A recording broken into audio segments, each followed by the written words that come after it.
Lips for your lips, skin for your skin. Sing for your skin. Feel it down, down, down, down. Think about it later. Feel it down, down, down, down. Think about it later. Feel it down, down, down, down. Think about it later. Feel it down, down, down, down. Think about it later.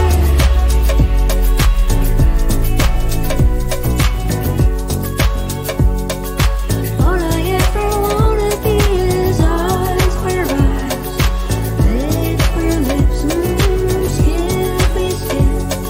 Sing for your skin.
Budva, Montenegro, in Hotel Splendid. The weather is splendid for the first time in some days, and Let us introduce ourselves. For the start, my name is Dragana, Nikolovska, and we have Grandmaster Alojzije Jankovic in the studio. Yeah, hi guys. So fourth round, many interesting battles ahead of us.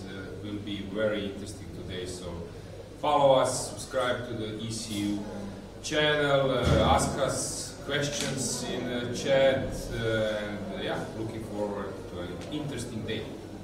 Yes, for the start we could have a quick recap of yesterday's round. At the first match we have Germany beating Serbia 2.5, 1.5. At the second fixed board, as you've, I'm sure, already learned and as you already know, we have two fixed boards. The second board is always reserved for Norway, and the third board is always reserved for the first team of Montenegro, as they are the hosts of this championship. So the first match ended in victory of Germany. The second match of Norway versus Iceland ended in a surprising victory of Iceland. Yeah, Nordic battle. Nordic battle finished in their favor. The third match finished in favor of Turkey, beating Montenegro, and the fourth, Poland managed to beat France. Then Israel with Netherlands was 2-2.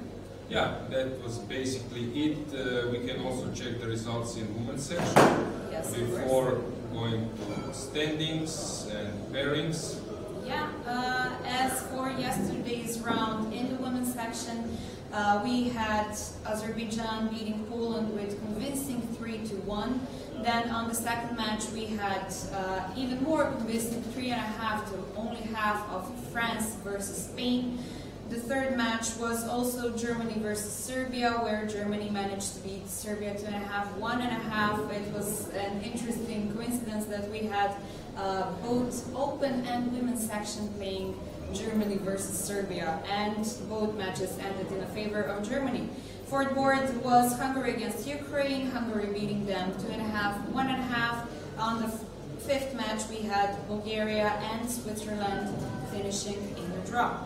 Yeah, Georgia is coming back by winning Greece, so let's check the pairings. We can also maybe check for standings, so who is leading the field, please Dragana. Yes. Inform the viewers. Of course, after the third round, we have Poland and Germany sharing the first place. Right behind them we have Israel, Netherlands, Armenia, and Romania with in open section, yeah? Open section, yeah. With 5 match points, and then right behind them a group of 4, which is led by Serbia so far. This is the situation in the open section. As far as the women's section goes, we have France and Azerbaijan sharing the first place. Then we have Germany and Hungary right there behind them with 5 match points, and again a group of teams sharing places with 4 match points, led by Bulgaria, Serbia, Netherlands, and so on. Yeah, we will have interesting matches today, so let's check the pairings. The pairings for the open section goes as follows. The first match is Germany versus Poland. If I can jump in here, sorry for interruption. Yesterday we actually finished our commentary because it looked that Predke is just moving back and forth, that Teimour will hold that end game, but suddenly, as it's not so unexpected, Teimour has made a mistake in I would say, so close position to the final outcome of a draw, and then he lost the match, but he's today in the team, playing with white, so they didn't want to risk him. Today we will see, will he recover with white pieces? Yes, he is facing Wojciech today, and this will definitely be the most important match of the round. The second fixed board, we had Finland against Norway, another Nordic matchup. Yeah. And then on the third fixed board, let's say, we have another Balkan matchup, Montenegro against North Estonia. Then we have Netherlands against Romania, Armenia against Israel, Croatia against Azerbaijan, and Turkey against England as the rest of the matches.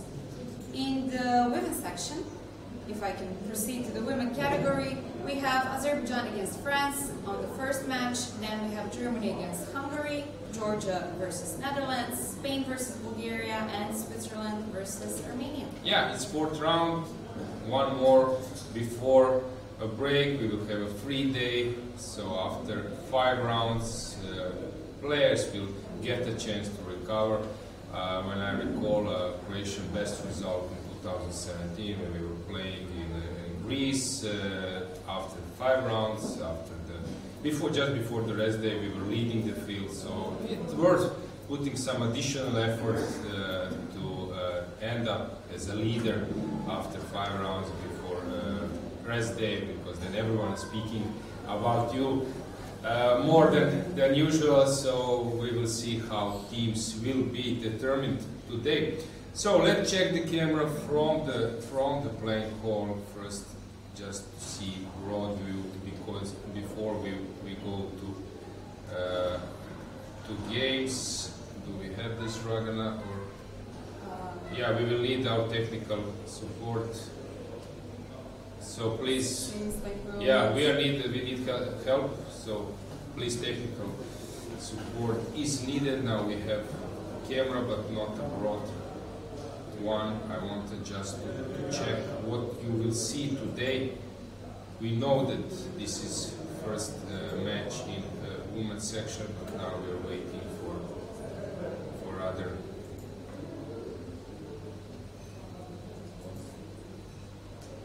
This is Magnus match. We can see that Tari is back to action.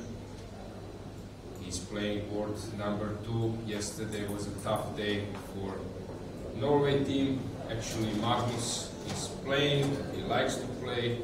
Also for Offerspiel, he was playing all the time. And we see him that, yeah, he is here actually today. There were so many kids. They organized sort of kids' day, so they were just waiting for him for autographs, and it was nice to see how he's treating this huge group of fans. And yeah, we got the broad view. You can see, guys, that this is Estonian match. Naromai is playing for the first board. All the signal is losing. Hopefully it will be okay. But yeah, technical issues are still around. Not a big fun for us commentators, but what to do. That's life. We can see Magnus walking. He's on your right. He has Norway sign on his shoulders. Also some other players I can see walking. I see Mamedyarov far away. Slovenia is behind Estonia. Laura Unuk is sitting. Also, there are many arbiters around. Unfortunately, we have these little glitches. We've been told that it's happening because some of the players are crossing over the cable of the camera, so maybe this is... yeah, hopefully it's just temporary. Yep. Yeah, because yesterday we had finally some nice, I would say, view and everything, so hopefully we will be able to move on. There are some guests we will invite. So you can see Rapport now walking on your left, just strolling around. This is typical for opening phase. Michele Godena just stood up, Italian Grandmaster, captain, Italian women team. The closest match that you can see to the camera right now is Estonia versus Slovakia. Yeah. On the first board is Narva Maya against Hagarova Zuzana. On the second, Olden Margaret against Borosova Zuzana. And behind them is the team of Slovenia playing against Romania. Unuk Laura on the first board. Then we have Urzala and Špampa Nadia on the third. yeah, some players got surprised in the opening, so they are thinking how to move on. You see Rina Bumaga walking around also, but some players, of course, are happy with the opening outcome, so they can just stretch and walk around to see other games and to rest. Okay, maybe it's a moment that we move to games to see the board and maybe other cameras as well.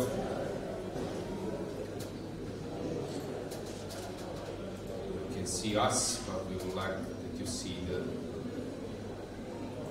the other cameras as well.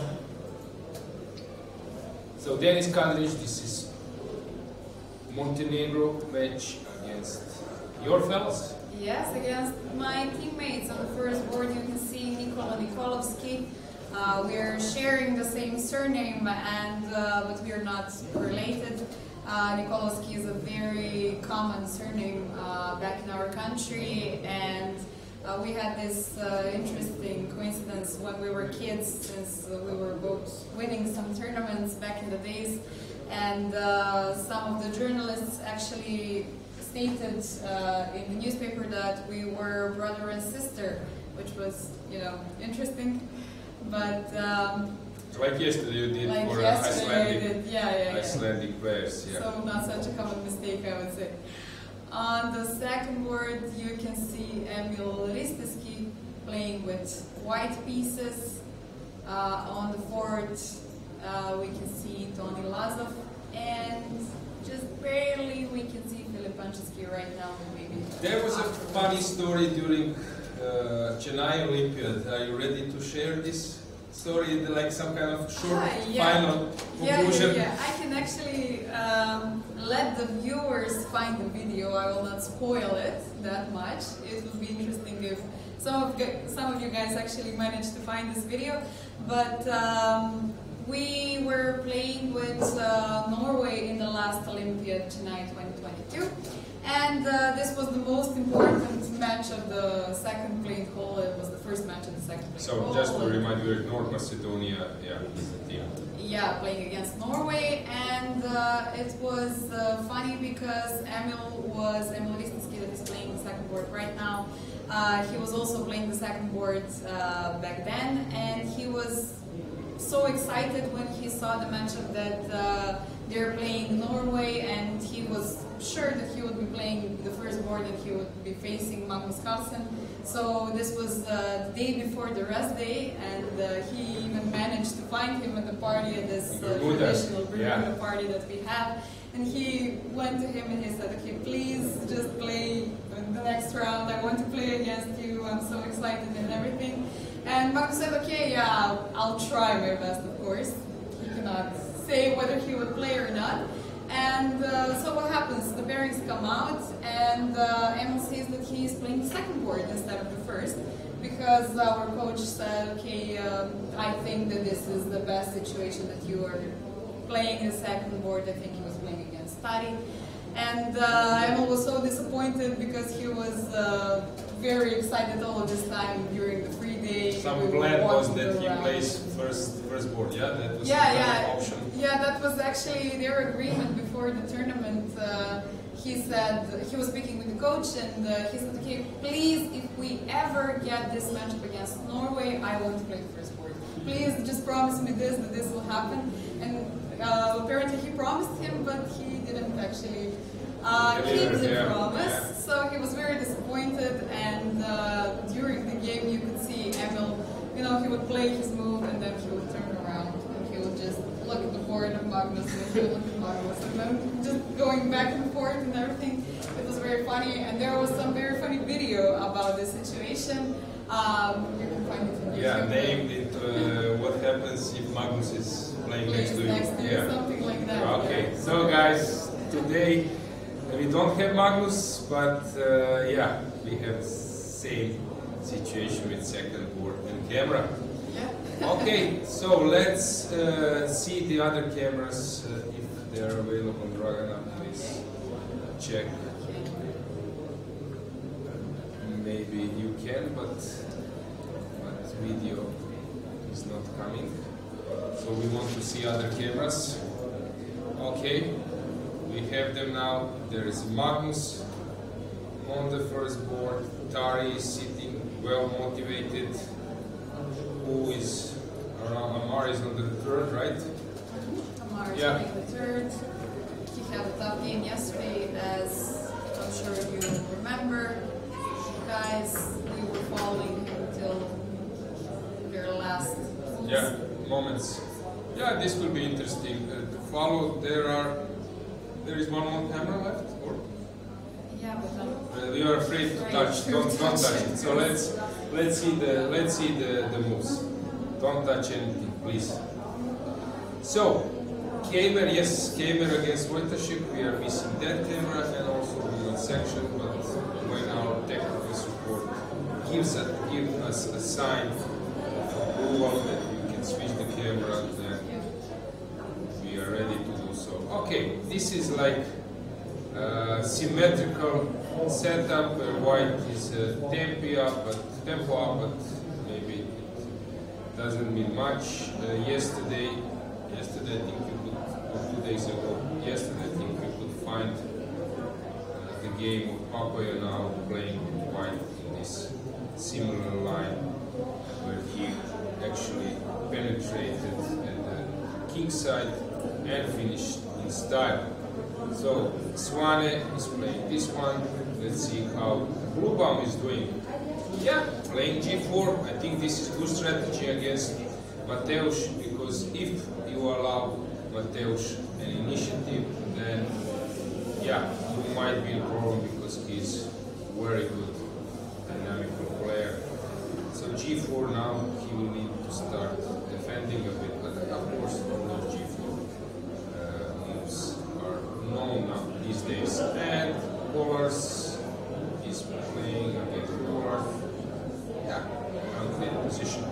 So let's check your match. Denis is playing against French defense. Was it French or Carol? Yeah. French defense, not much is happening. Everything will be known. Here we have some classical Italian gioco piano position. Emil is actually on the second board, playing against Nikola Djukic. Nikola is choosing some Marozzi, Natchez 5 move, and Nikita against Philip. Actually, a few years ago, Philip was much better than other team, right? He has scored 2 Grandmasters knowns, rated above 2,500. So it's a bit surprised to see him so low in the team. But yeah, well, he has his daytime job, let's say 8 hours every day, and so he cannot focus all of the time on chess, and so that's why I guess he's been playing on the lower boards. They're giving the younger guys a bit more chances to prove themselves, let's say. Plus, they've been playing a lot more tournaments. For example, Nikolovska has won the Island Open in Romania a few months ago. He's been having some streak, playing good and showing that he's in good shape. Emil has just moved to the US. He's just started his college over there. He's been working with Onischuk. So I'm sure that he was in a good shape even before this, but working with Alexandra Onischuk must actually bring him some boost. Yeah, so, husband of Natalia Zhukova, very strong. He was 2700, very good one, right? Yeah. Okay, so this is King's Indian, the one I like to follow. Let's see how Magnus is doing. Okay, playing against Catalan, trying to get some messy position, but yesterday I think Kainanen has won the game, if I'm not mistaken. Please give me a hint. How is he doing?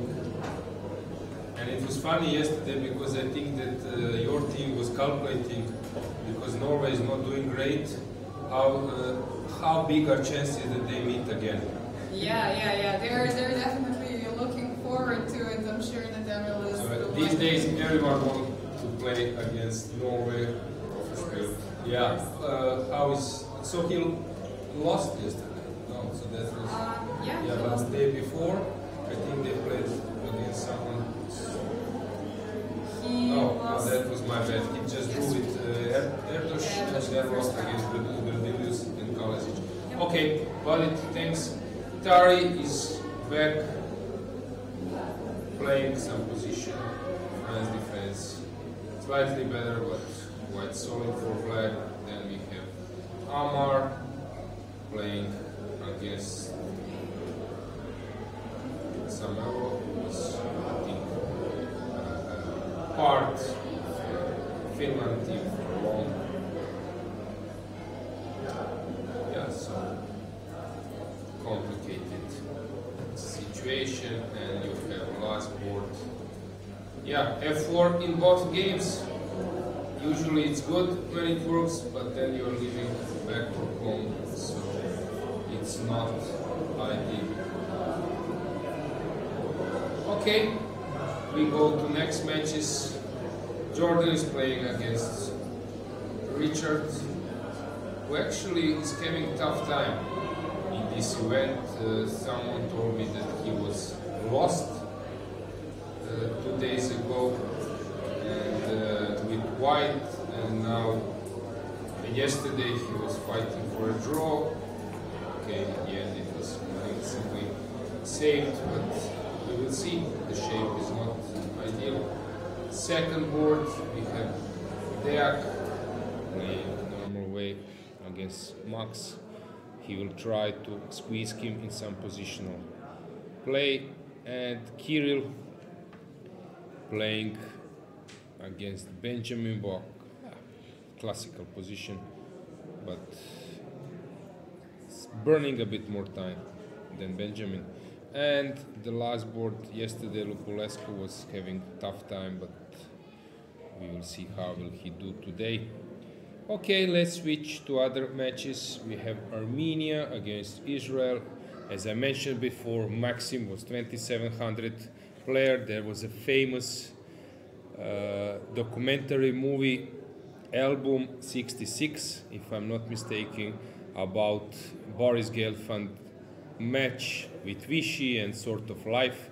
It got a prize as one of the best short documentary movies. It's something like 60 minutes, and you could see in that match Pavel Elyanov and Evgeny Tomashevsky plus Maxim Roshtan were his seconds, and there are some insights.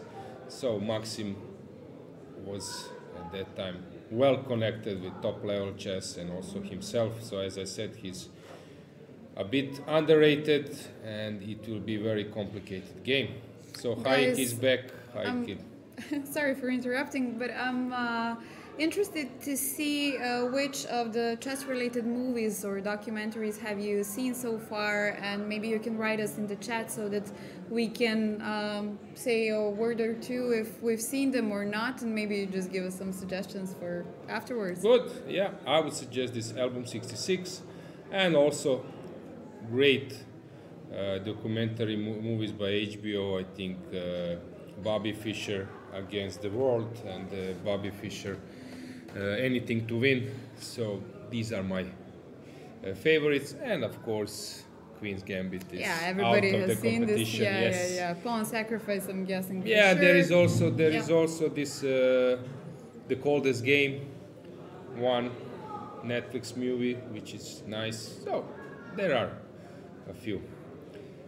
Since we are in Montenegro, I know that chess is in some James Bond movies, and Casino Royale I think was shooted here in this hotel. On the top floor there is. I didn't know this. Yeah, there is a casino, and I think part of the scenes were shooted here. Yeah, we all like. Yeah, we all being on like the crime scene. Yeah, and you like to find some nice places connected with movie, and especially James Bond for me was one of the best. Yeah. So here, complicated battle. Actually, today I just jump out to front since I was making a test for our tennis match against Sebastian Mazet, and he was also asking to play. So tennis grandmaster scene is booming. Sebastian, captain of French team, has, I would say, a little bit better shots, but I will find some way to make the match interesting. But the main match is on the free day, guys. Yeah, So yeah. put your Some bets. players are already. Yeah.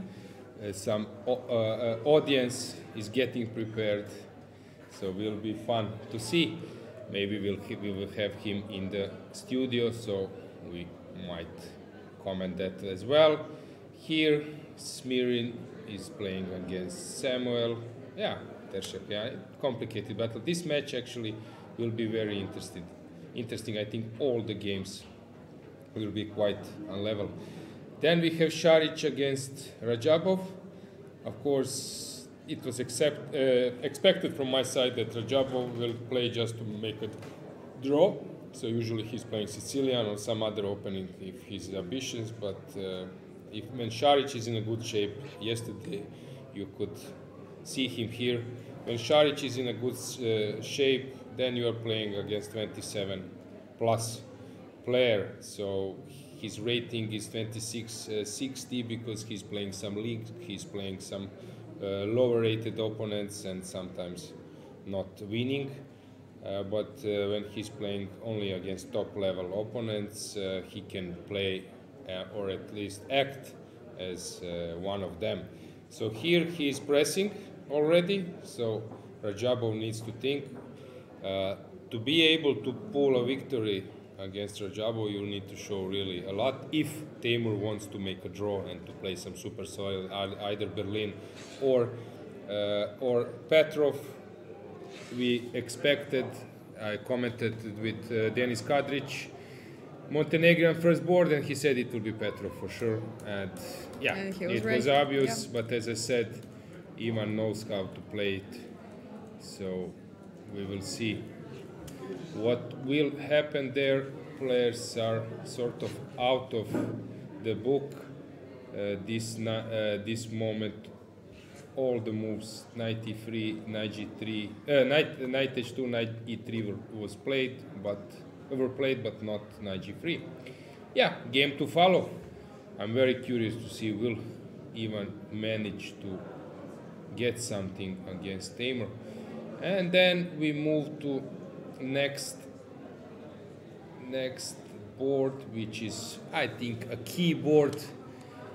Mamedyarov against Brkic. Brkic is playing very well, but playing against Shak is always an issue when you are black. Yeah, and then we have Abbasov. No, then it's Martinovic, tragically losing against Melkumyan. Now he's back to teams since Leon Livajic has lost yesterday against Michael Adams in a promising position. Here it seems that White is having some small pull but not more, and the last board is yesterday hero Marin Bosic, who won his game against English Grandmaster and leveling the match. Today he's playing against hero of World Cup, Nihat Abbasov, who is now candidate, qualified to candidate tournament. We will see what happened here. Anything else? Yilmaz against Vityugov looks very solid. McShane playing a little bit aggressive. David Anton taking this Kero, which e takes f6 stuff. Shirov playing against this h4, h5 known stuff. Aronian likes to play it. Yufa. France, Bacro has lost the game. yesterday because of sort of time travel. Fressinet as well. So Fressinet is out of the team. So we have World Junior Champion playing today. Mark is playing with Dvirny, with black. Fedosej Pretke, actually Russian encounter, but now in Slovenia against Serbia. Newcomer into the Grandmaster scene is Jan Šubelj playing against Alexej Serrana. It looks a bit dangerous at the moment. Šebenik against Injic, Markuš against Borishek. They all know each other quite well. So we might move to women's section, okay? Let's do it.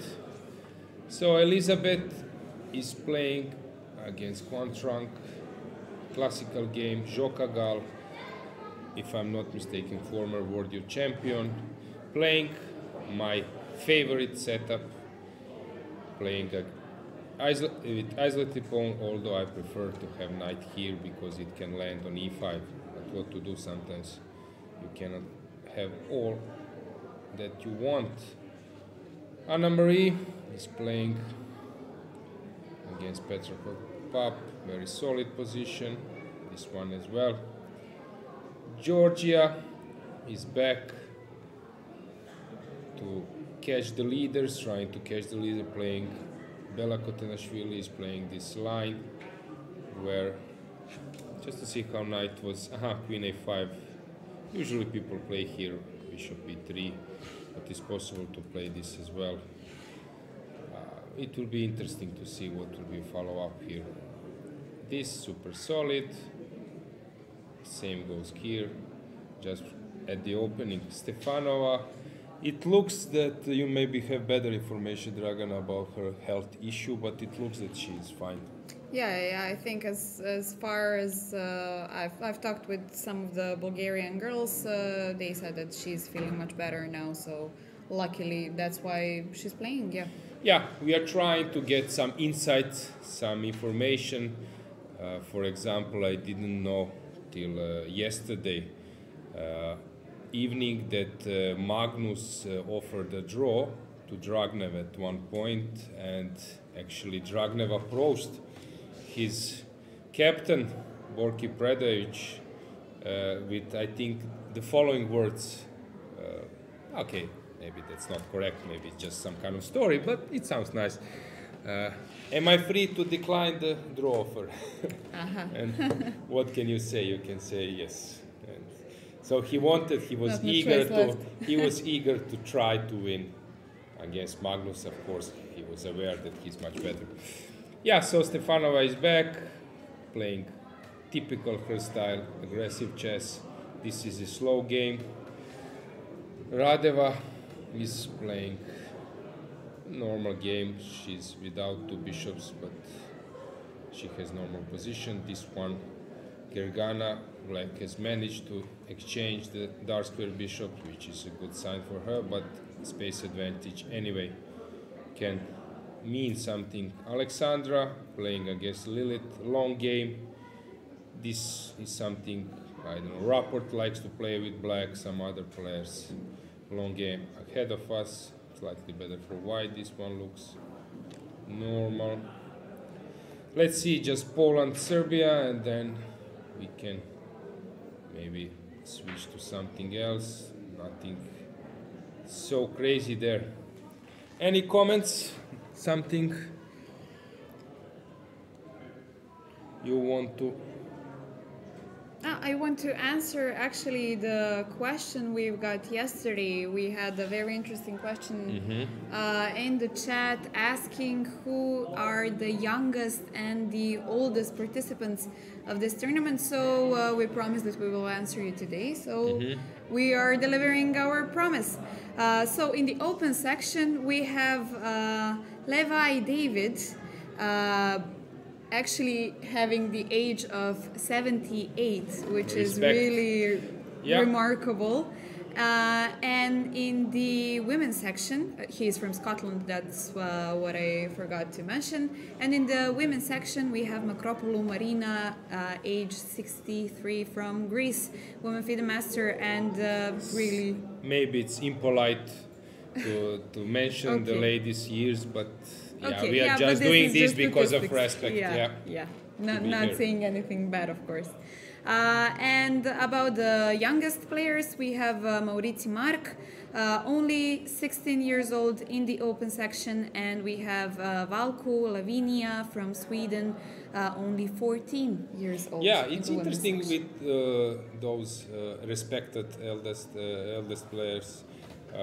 When you check their database, and if they were like part of the team for long, then suddenly you see that, for example, they play against Tal, some of them even against Fischer, and Open which the is- database and yeah, see which some- is really yeah. respectful, because for youngers it seems like it was not possible, you know, and then suddenly they are preparing through the games of Misha Tal and some other legends. Yeah, that's cool. Yeah, anything else? So as I mentioned here, we have a winner of World Junior Championship, 16 years old, winning under 20, which is big respect for Mark Maurizi. Actually, in Chennai there was a football match, and he was playing for my European team. I was a captain of European team. There were continental associations, so many grandmasters took part, and he was playing, and he plays very, very well football or soccer. So he's very sporty.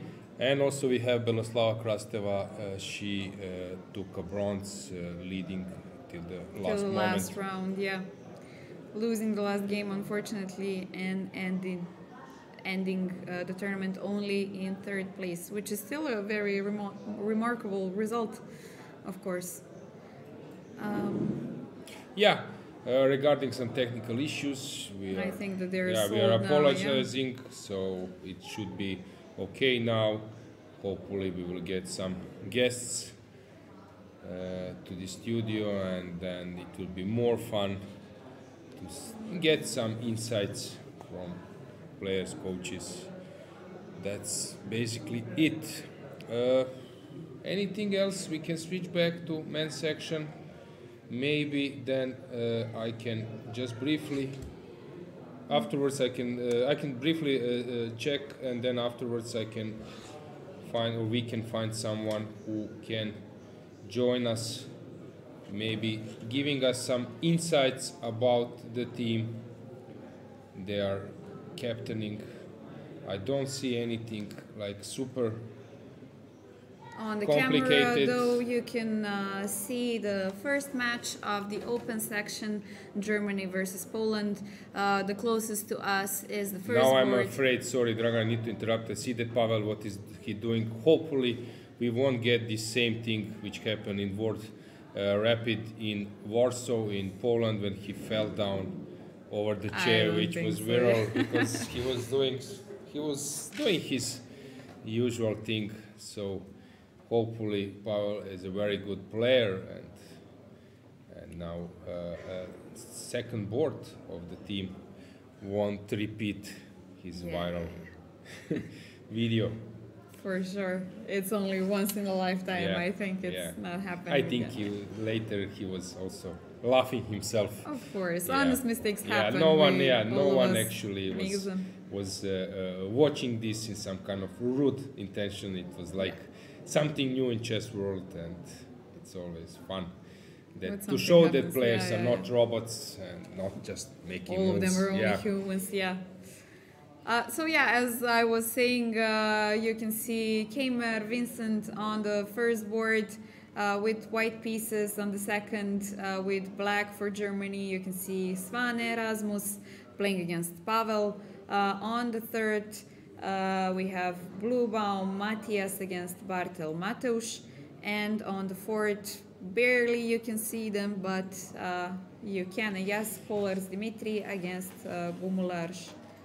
Yeah, so I suggest, Dragana, that we have this broad camera from the playing hall, that we see the maybe some players moving, just to comment how they are strolling around, and then we can go for a short break. Sometimes break is shorter, And let's see if we have this camera. This big camera from the playing hall. Waiting for our technical support to provide us.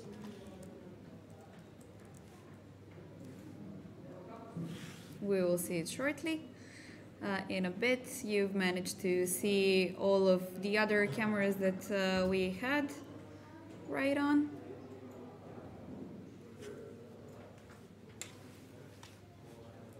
Still no camera? Yeah, finally we got it.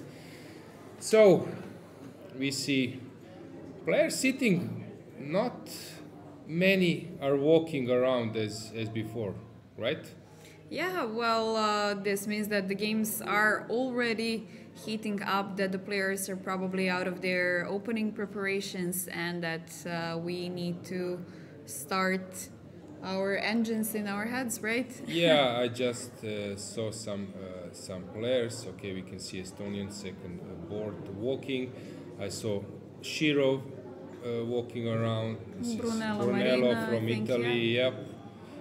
Yep. Sweden captain Bellon Lopez, husband of Pia Kramnik. You can see Etienne Bacro a little bit far away in a shirt. Now he turned someone else. Okay, players are mostly focused now at their games. You can see a few captains moving around, but yeah, focus is quite high. Any remark from your side? Or we can see Godena, Michele now approaching us on the left, Italian legendary player. Sure, guys, you can spot the lady that is coming to the camera. This is Anna Kremling. She is actually doing a lot, posting chess content. Magnus walking, now you Yep. see him on the right. Interesting about all the games in the tournament, no matter about the quality, that's interesting. Igor Stol on the left, captain of the Slovakian team. Yeah, so let's make a break and then to see who can join us as a guest. Stay with us, guys. Be back soon.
Yeah, so we are back. With me is captain of French team, Sébastien Mazet. Welcome. Thanks. Yeah, so today it looks a little bit better than yesterday. Yeah, huh? yeah, Yesterday clearly. was tough. Yesterday was a terrible match.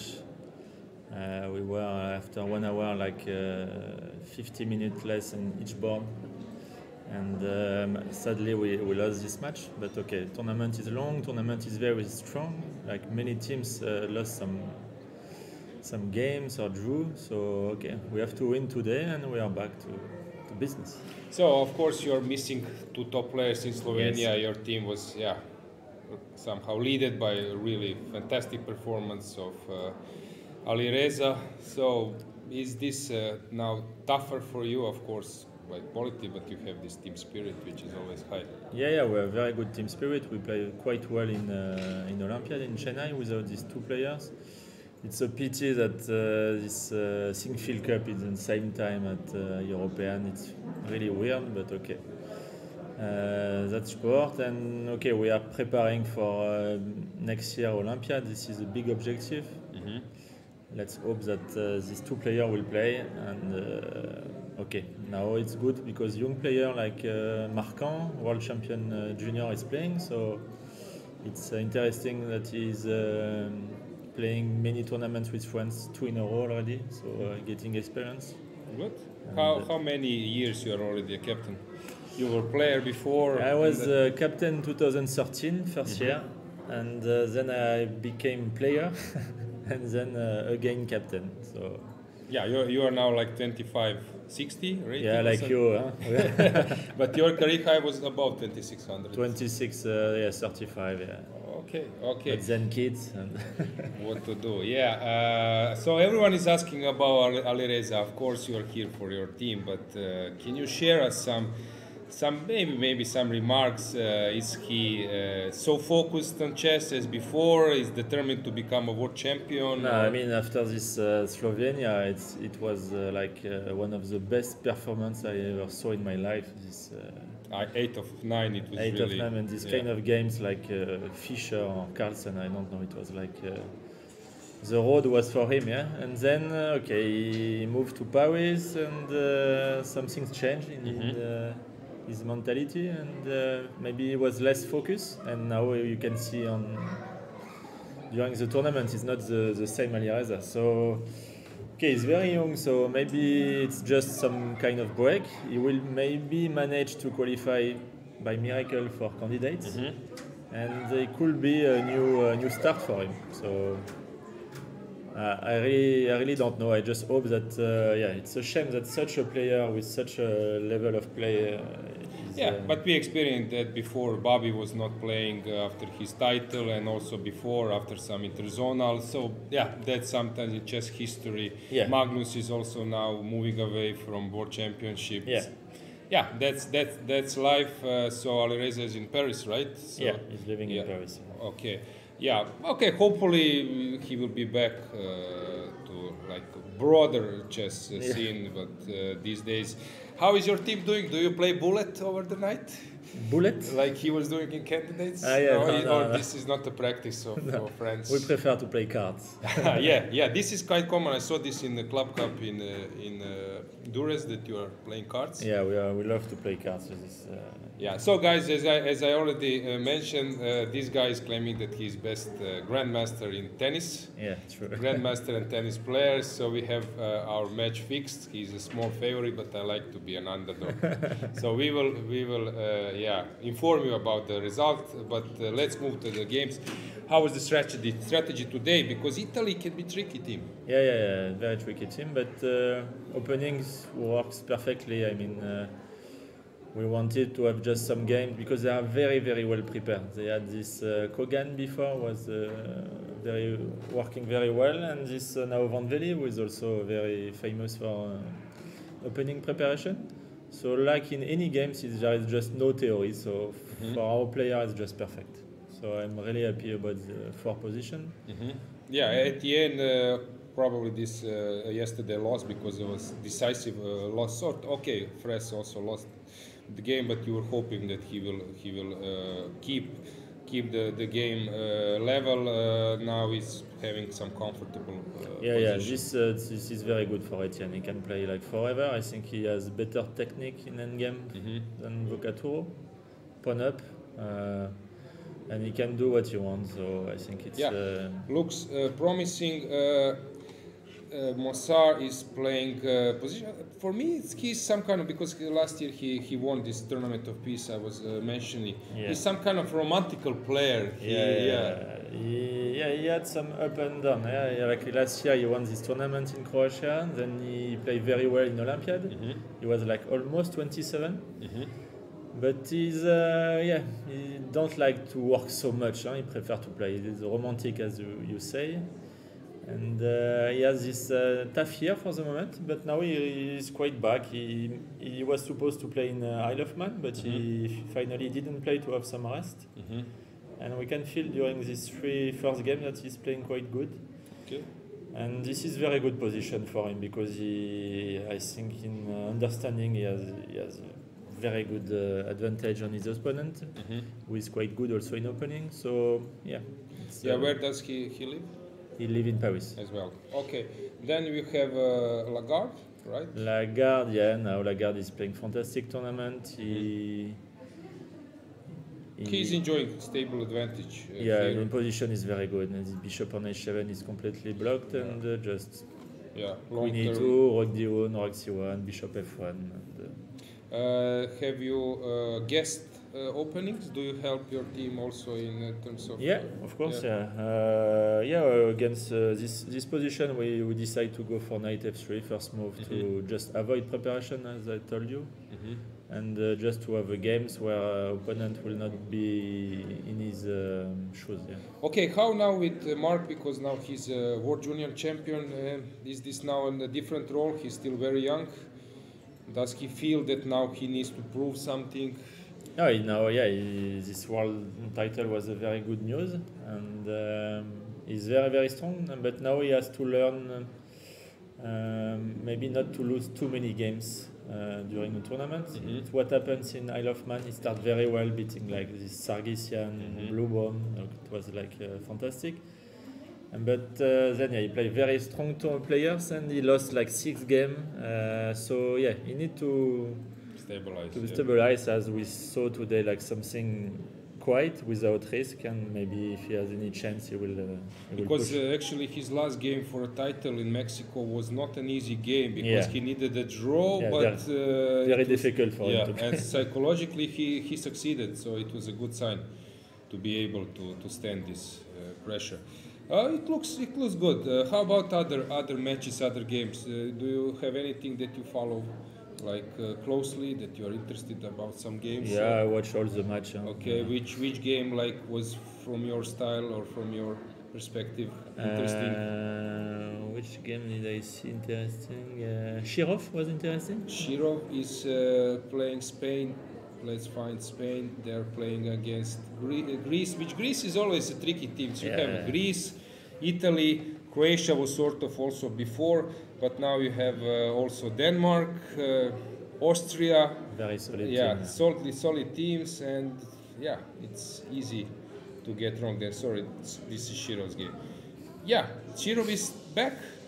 Before he was playing really great chess. He was world number 2 in 90s, but and then he dropped some rating at some point, and now he's back. He refocused on chess. I don't know Greek players. Frankly speaking, I'm not so familiar with. Actually, I know Papaioannou quite well, but other players. Teodoro is a new player who was living in US, and I play against him. Very solid player with a very good style. And I think it's good news for Greek that this player is coming. And the last 2 years I play in Olympiad and so on.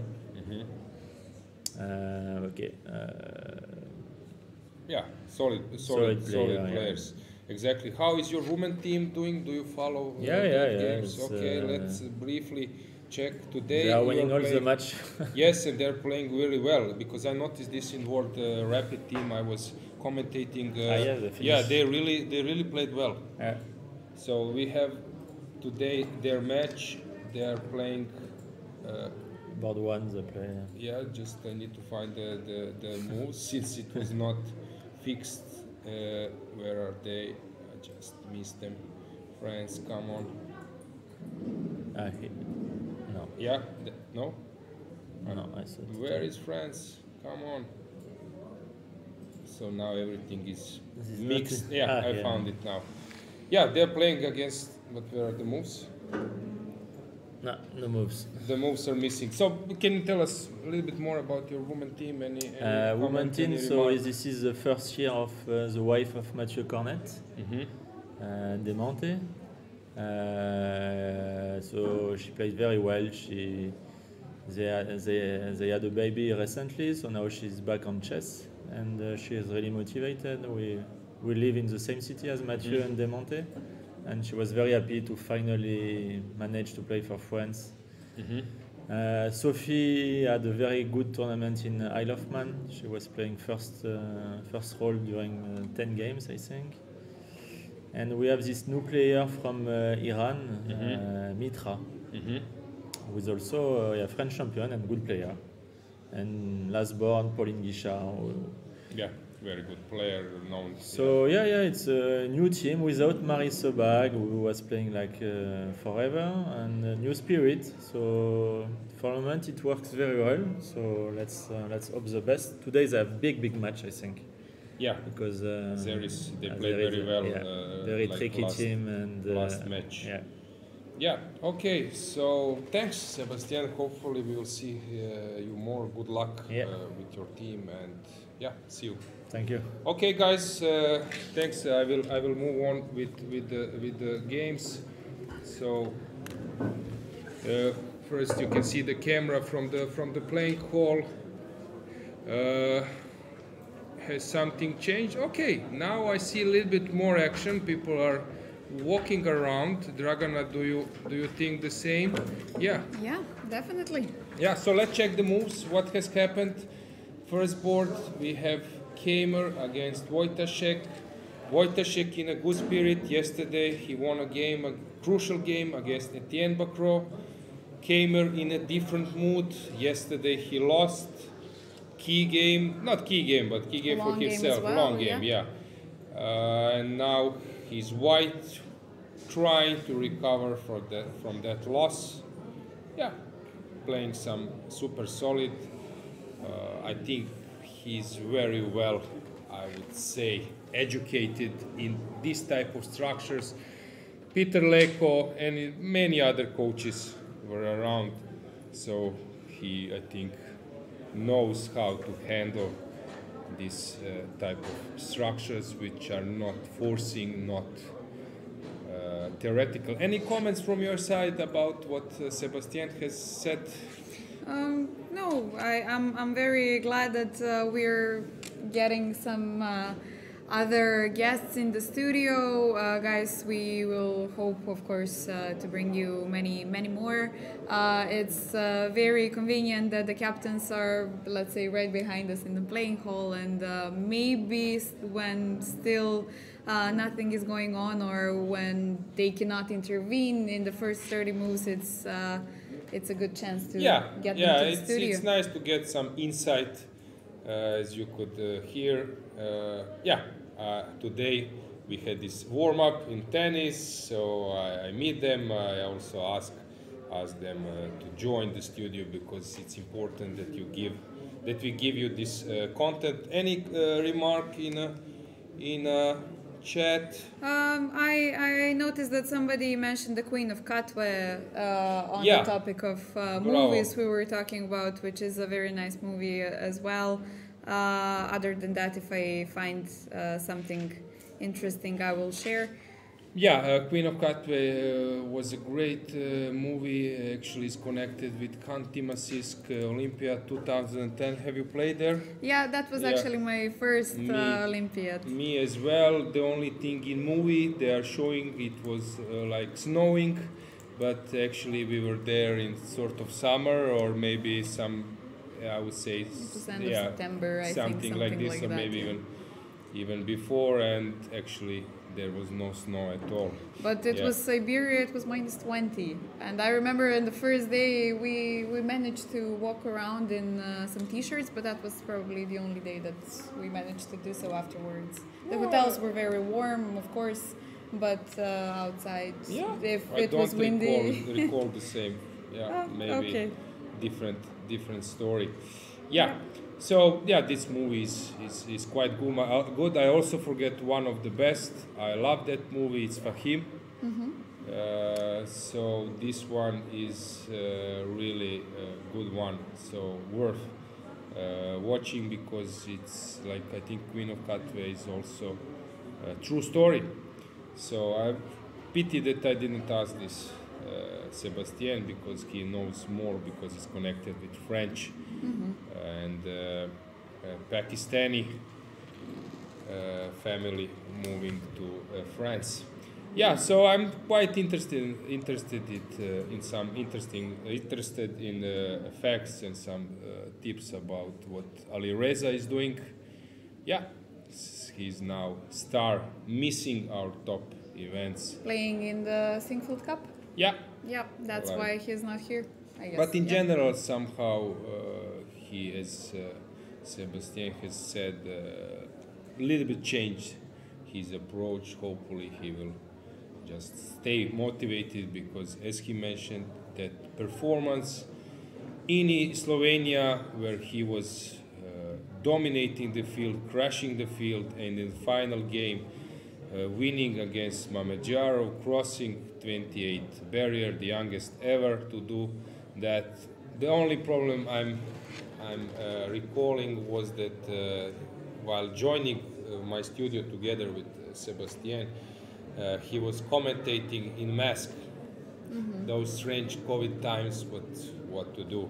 Here I see again that Žilka, that Czech Republic Grandmaster, is playing, only one playing with mask in the playing hall, which reminds me of some previous times. Lurzhin Defense also mentioned in the comments as well as somebody's favorite all-time chess film. Okay, good. Yeah, there are some famous James Bond scenes, so cool. Let's check the games. We have Pavel, who at some stage, I remember in Slovenia, Lukman Veli has told me that at that time Pavel was for the first time playing for Poland, that he's very tricky over internet, that he's very good in blitz, so that he knows how strong he is. And now we see him at the second board. Bartosz Sochko is resting today. Normal position. Blue Bump playing super sharp. This G4 always brings a smile on my face. I like to see it. It's tactics, tactics, tactics. Here, of course, we will have this eternal motif of windmill. Yeah, this just wins. So that's why E5 was necessary, and now comes this super sharp stuff.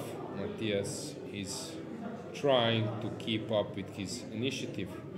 Let's check the next board. This is more slowly, very solid. Probably will end up in a draw in the game of Montenegro against North Macedonia. We don't have some huge, I would say, upsets in the opening. Everything normal. This game I like to follow, because eternal fight in King's Indian. Let's see what Magnus is doing. Magnus is playing on 2 bishops, which long term is advantage. Probably he's quite confident, as we can see. His jacket is off. He looks happy. His opponent is deep in thoughts. Tari is focused as well. He's trying to keep up with his better position, since his bishop is in the long-term space advantage, is an asset. Here we have some messy line, unclear to say. Jordan playing against Rapport, being a pawn down, but creating a serious initiative. This looks, yeah, unpleasant for black, but as always can happen in chess, this I would say initiative can evaporate. Depends, we will see.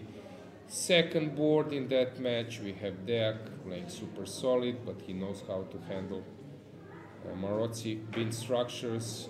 Then we have Kirill with black. Usually in this position you don't have that backward pawn, so it's a bit strange.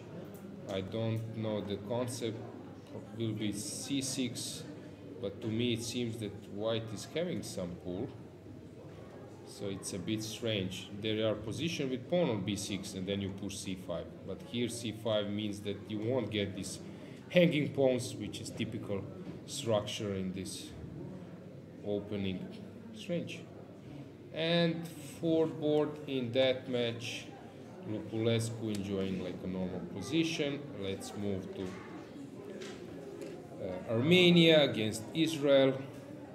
White is trying to exploit his c-file, putting pressure, but one weakness is not enough and two bishops might be an asset. Ori with white having slight plus but not more. The bishop was transferred, black is super solid. Here white is playing for initiative. Usually Nabati likes to be the one who is attacking, so here he's on defense, being pawned up but under some initiative. And Smirin against Tershakyan, this would be a long game. Very known maneuver, how you transfer your knight to b5, but black has this long-term 4 against 3 majority on the king side. Typical stuff. Is Šarić ready to create some pressure? Yes, he is. If Teimour doesn't now find some cure in next 1-2 moves, and Ivan manages to bring some pieces, it can be a serious problem. As I said, if there are dynamics and you give Šarić in open position, not blocking position, in open position chances to start well-prepared attack, then, as I said, I don't see a difference in the level of strength. Second board, when I briefly went to the playing hall, it's not covered by the cameras, of course, but somehow Mamedyarov was not so happy with his face expression, but as you see on clock, he's putting some pressure. Brkic is known that he's spending time consuming in this type of positions against strong players, but he also knows how to handle it. So 21st move, okay, still enough time. And we have next board, Martinovic against Mamedov. White is slightly better, but nothing special.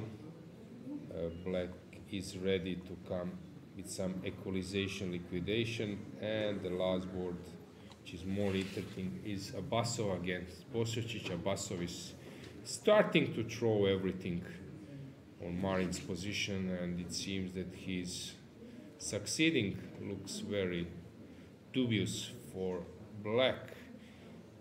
Anything else? So Yilmaz against Vityugov, super solid position. It won't be easy to outplay Vityugov in this small advantage position. Havel playing more interesting position. And actually, it is Howell's birthday today. Oh, yeah! Congratulations, turning 33. Congrats. David. Happy birthday! Yeah, happy birthday. So it's a special day for him. Yeah. We'll see, will he able to do something even more positive for himself today. Greece. Okay, let's see, McShane having some normal position. Yeah, games are still in some, I would say, but okay, many interesting positions around. I like this Fedosey way, how he's creating initiative by sacrificing. Here, white is dominating, but black is also sort of safe. He will get rid of one pawn. He will sacrifice one pawn for activity. Who knows? Maybe white doesn't have anything there. Any comment? Anything you want to add? I think it would be nice to check maybe France versus Italy Yes, before has we something move changed? to women's section. Okay, Etienne is a pawn up, but black is trying to exchange as much as he can. Then we have on the third board Moroni playing some. This is known stuff against Mossar, but they're consuming a lot of time. Lagarde having better position, and Maurizi being solid. That's it for men's section. Let's switch to So women. far, yeah. Okay, I need the first board, first match, which is France against Azerbaijan. So let's see how they are doing there.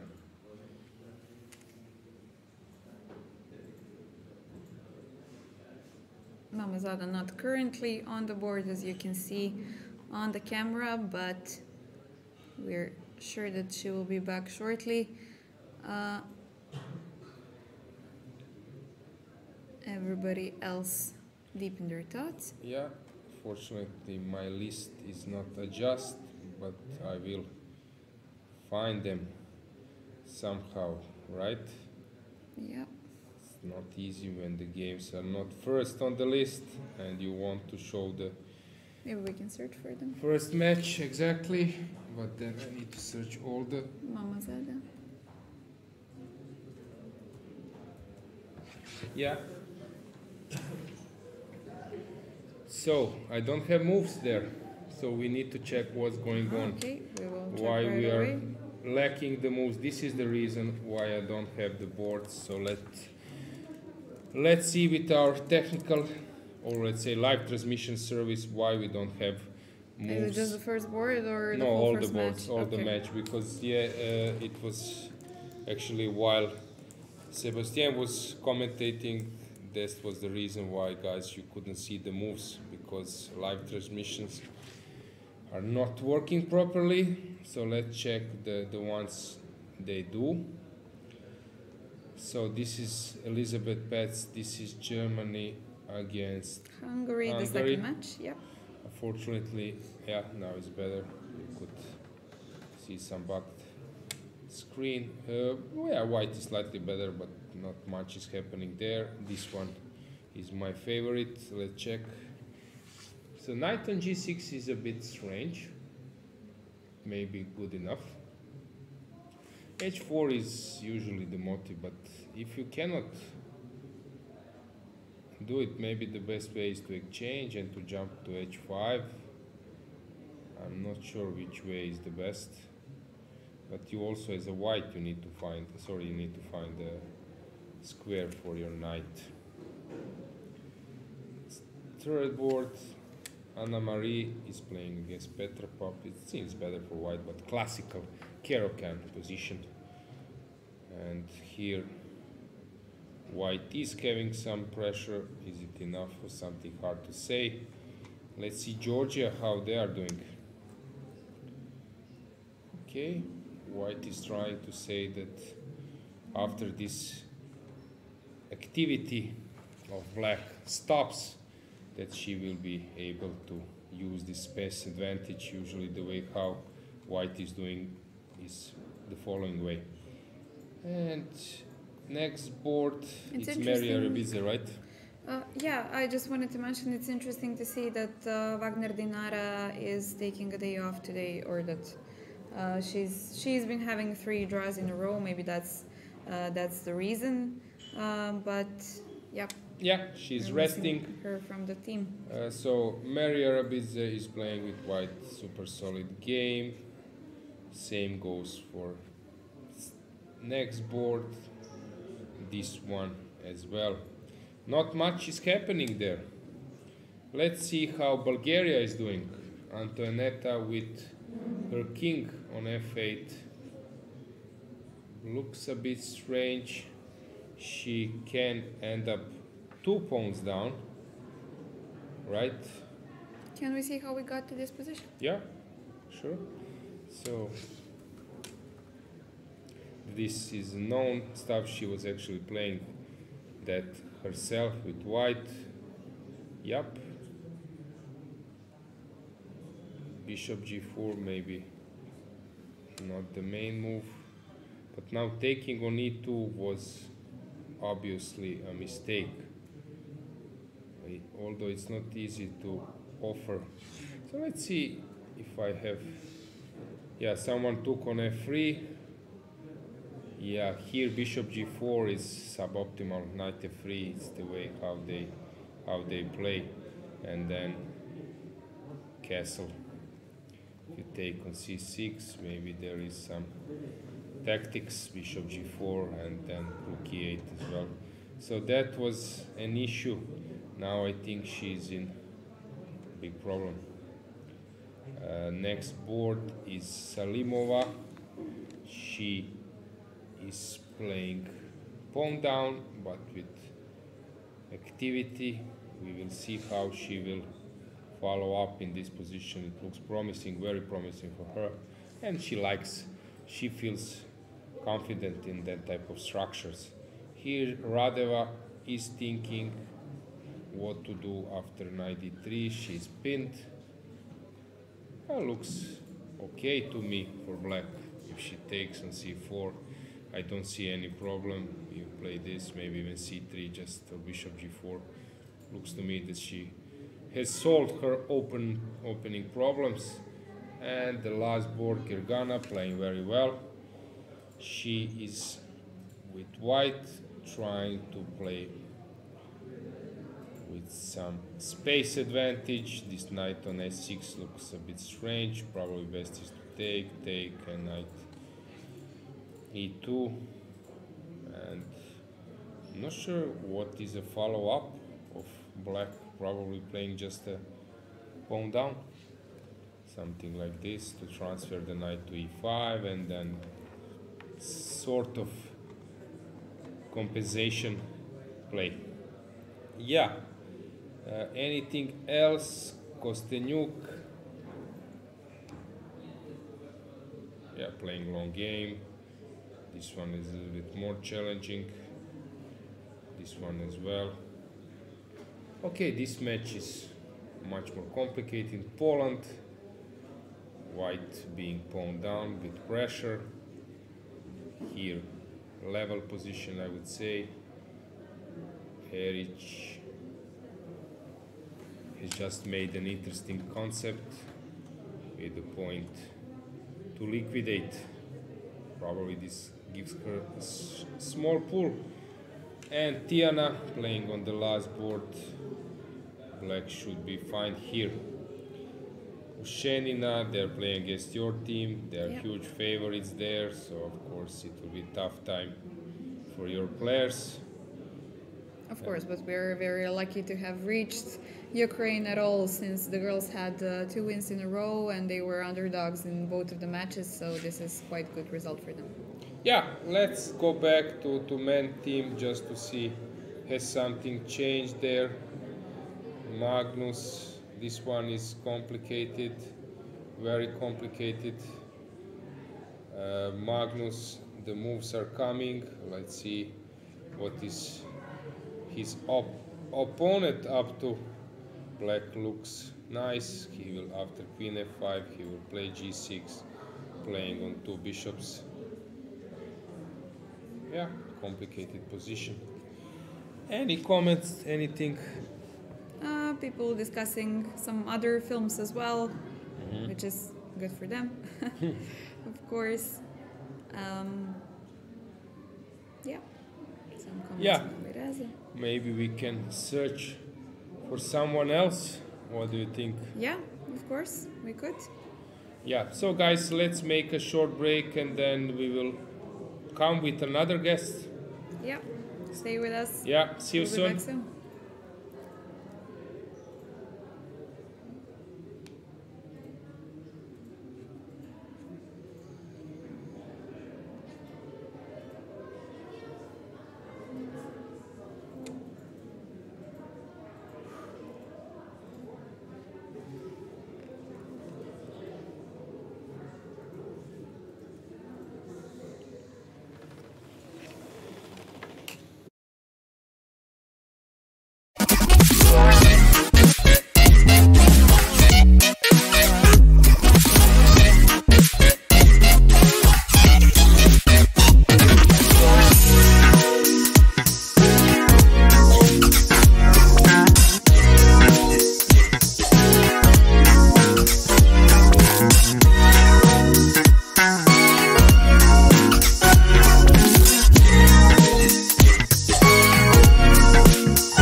skin for skin. Sit for your sin. Feel it now, now, now, now. Think about it later. Feel it now, now, now, now. Think about it later. Feel it now, now, now, now. Think about it later. Feel it now, now, now, now. Think about it later.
Segem of Sesian. Mostly welcome. Thank How you for are the you? invitation. I'm fine. So you are here in a role of as a captain of Slovakian team. So the team, of course, is not like top seeded, but there is a quality to make some positive results, right? Yeah, we are not definitely not the top seed, and of course, in order to make a good result, we will need to beat teams who are stronger on paper at least.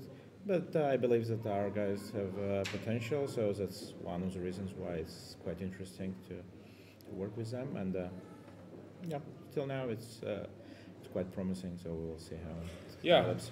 Being yourself a top player, maybe some of the viewers they don't know that you're like 2750, right? Your career high. Yeah, I think it's 51 even. Yeah, but which it's was quite a while ago. really you won shared I think first in Vaikanze that year, or so Second. Second. Okay, yes, scored so many great results. Playing also for Armenian team. Yeah, it was memorable. I would say part of your career. These days you are mainly focused on coaching. Yeah, I play occasionally in team events. So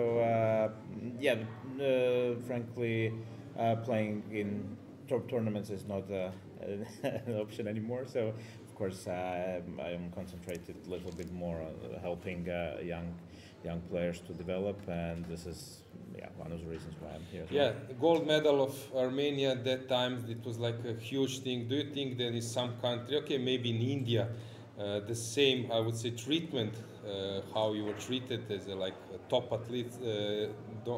I'm not sure, but if I'm not mistaken, you were just welcomed as some kind of great national heroes, right? Yeah, it's of course it's a nice memory, and I think that back then, simply in Armenia, chess has a very specific and let's say very elite name in society. So also thanks to Tigran Petrosyan, obviously. So of course team events, and we are not so good in, well, let's say probably we are not excelling in other sports so much. So you're playing against Croatia soon in football? Yeah, well, fortunately, football is extremely popular, of course, but we don't have quite so many good results compared to other countries and compared to chess. So winning something special like the Chess Olympiad or World Teams in 2011 was a huge success for the team. And especially in team events, you know how difficult it is to succeed. So, true, we were welcomed at home as big personality. So it was very pleasant, of course. But it's quite some time ago. I noticed the same thing when Prague and maybe now even Vidit recently in India, they have this, I would say, like crazy rock star atmosphere, which is, of course, we all would like to see elsewhere as well, because we would like to see the chess is coming to the level it deserves, right? So during the event, you're acting as a captain. You also have a role of probably a coach in terms of preparation. Are you good in guessing, because you're very experienced, you know psychology of players, many players. Are you good in guessing the openings, outcomes in your we should probably do the statistics after the event, but till now I can say that my guys they are already, I said that it's a very young team, but on the other hand they already have some experience, for most of them, from team events. So I help with preparation. I don't do the whole stuff myself, but till now I would say that it's quite early still, but maybe around 50-50 in guessing what's going to happen on the board, and not only in terms of openings, because I think that it's only one part of the preparation, but generally I'm trying also to help them to foresee the course of the game. Let's say I'm trying to to read other players, other teams, and see how they act during the matches. And sometimes, I'm able to basically foresee the way how the game is going to go in psychological way. Not so much about chess, but how they will behave in certain situations. So this is part of advice is to play active or not active, not just to connect with openings. And I foresee how they react to certain situations. Not only my guys, but also some opponents whom some of them I know better, some less. But it's interesting part of it. Before switching to games, maybe a few more questions. You enter like sort of grandmaster circuit very young. You are around long. Also at that period when you were 27-50, you probably didn't blunder a pawn, maybe a pawn somewhere, piece for sure, but maybe a pawn or square maximum. I didn't lose so many games. So you have this vast experience. So what do you think? What is now like main advice to young players? How chess is changing from your times? Because you were, I would say, connected also for a pre-computer era. Yeah, partly. In ancient times when I was playing chess, it was much more different. I often say something similar, that when I started playing chess, it was a completely different game. So I think that it's changing still, and probably I recently even saw some interesting post. He argued that no books before 2000, published before year 2000, are important anymore for development of a young player. So I can say I do agree to this, but I can understand the point, because actually new books and the new kind of manuals, they already include the computer preparations. They already include computer checking of because many comments of even great ones, they have some mistakes because they are not checked by an engine. So I don't like. I can say I appreciate very much the way how a game changed, but that's the way it is, and we have to somehow to adjust to this.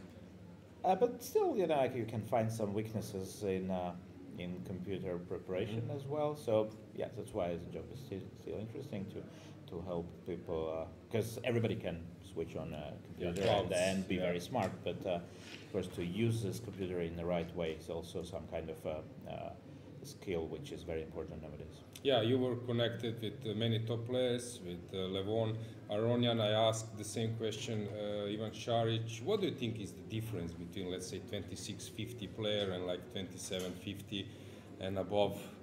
The main difference, because you yourself was on that level. What do you think? I can tell you later what Šarić has said about it. I think that there is the difference is not so big. I think the gaps are very, very small. Mainly, I think the difference is in being practical, being a bit lucky in taking the right decisions at the right moment. And maybe the main difference I see is that guys who have higher ratings, they mostly get more chances to play in top tournaments with other strong players. And 2650 to 2700 guys, they occasionally get this chance. And either they use it or basically they are not very lucky. And let's say the tournament where they play stronger guys doesn't go well, and then they are kind of restricted to opens where it's extremely difficult because it's a different type of competition. So I think that also chances to play stronger guys and improve by, of course, because you improve the most when you play the strongest position, because you understand better what are your weaknesses, what you have to improve. And I think that this is the main, from my point of view, this is the main difference. Plus, I think that being a little bit more practical, because the preparation is very similar. Level of preparation is not very different in these cases, but that's probably from I see as the biggest Yeah, difference. Šarić mentioned that they are very good in exploiting the mistakes from opponents. That if you make a mistake, technique is quite high. So sometimes just make one mistake and the game is over. Okay, he's more now involved maybe in play. This is maybe his impression. He said that they can go very fast in blitz, in calculation, but in classical, that he thinks that he has some reasonable chances on top level, which I think he's showing when he gets his chance. Yeah, to he play long with term, he's one of the players who is somewhere in between. But I think that in his case also it's exactly the same, that he rarely gets chances to show his skills. And maybe one more thing I would mention is that winning a game became much more complicated than sometimes than let's say 15 years ago.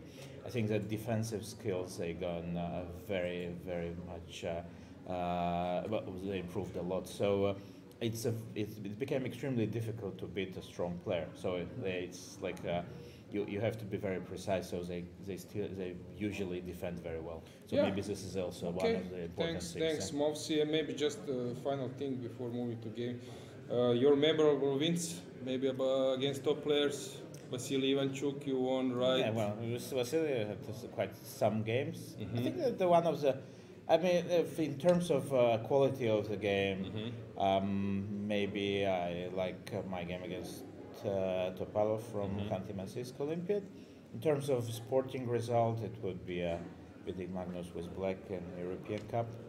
So so I'm sometimes I'm joking that I'm keeping a positive score in classical chess against him, and have a very tough time to equal it.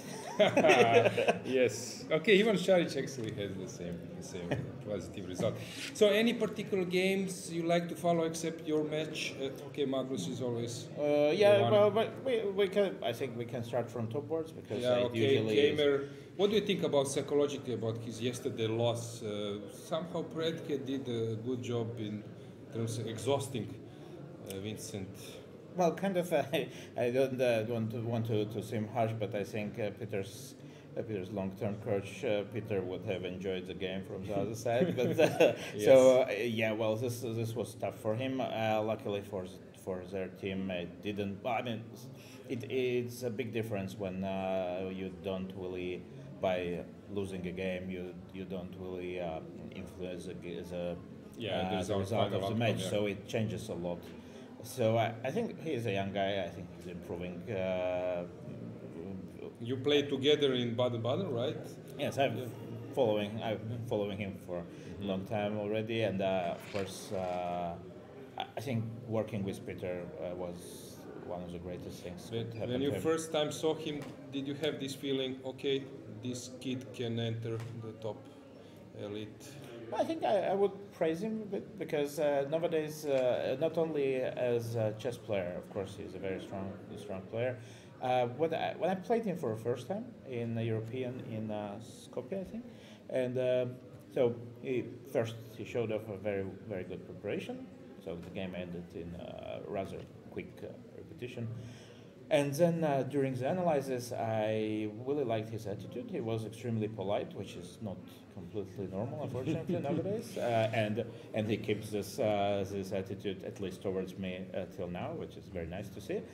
And then also sometimes you hear this expressions that you see that kids' eyes are on fire, that basically is extremely interested in everything what is going on over the board or could have happened. So I don't see this always.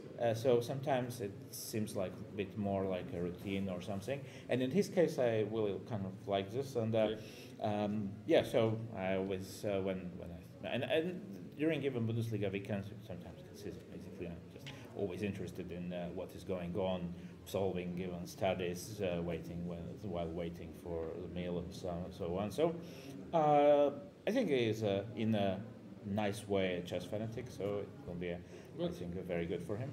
Yeah. Then we have, actually, I was commenting the German team, they all play d4, they are all very theoretical, similar profile when they were playing against Serbia, which, if you count, let's say, Injic and maybe even Ivic, and a little bit more different style, but Germany in total, okay, Polish players also had sometimes similar style. You know better than me. I'm a bit surprised that Pavel is actually so high, but he's very okay, very good player. That he's playing second board, because in previous years you would see players like even Wojtaszek playing on second board like 2700. So it's sort of like responsibility for him to represent Poland on second board. I think that tactics changed a lot, of course, because they are missing Duda. And I think in Pavel's case, I quite well from also Czech league, he's extremely solid. So this is maybe one of the reasons why he probably was kind of came up with an idea to put him a little bit higher. Some teams do this. I think Hungary uses this system for years. Yes, so exactly. So I would say that it's a valid system when you don't have like a huge, let's say, shooting power everywhere. So you probably try to solve it by. I think we actually even, I remember when I played for Bosnia Sarajevo many years ago in the European Cup, we did something very similar. At some point, due to some circumstances, our board one didn't arrive. So I moved to board one, and then we decided to put young Borki Predojevic to board two. Also, he would be like, normally by rating he would be on board 5 or 6, and it actually was a good idea because he was extremely solid. He managed to hold off some top guys, and it was more efficient for the team. So sometimes this team strategy can be valid. So I think that this is one of the reasons why he was. Yeah. Okay. So now we have this classical fight for outpost on d5, unpleasant position here. Yeah. Interesting. Yeah. Here it's a little bit more solid as you predicted. This one is getting much more complicated. Third board was before it was very sharp, but then came this queen's exchange. It should give white some plus, but probably because of maybe more active king and some pieces, but probably black will. There's some potential with exploiting something like f4, yes, and probably getting a slightly preferable central pawn structure. But I feel that black should be doing fine. Okay, and actually we are not so familiar with fourth board, so you might help us of Poland. I mean Gublas, yes. Yeah. Simon is a young guy. He's I think that he for a while he's already is a part of a wider, I would say, selection of Polish kids, and time to time I see him in team events. I think he plays also in Bundesliga, and he does play Czech League for sure, together with Pavel, of course. And I think he is a slightly different type of player. I felt that he's more dynamic, and also very interesting to see, because it's, I think, if I'm not mistaken, it's his first major event. Yeah.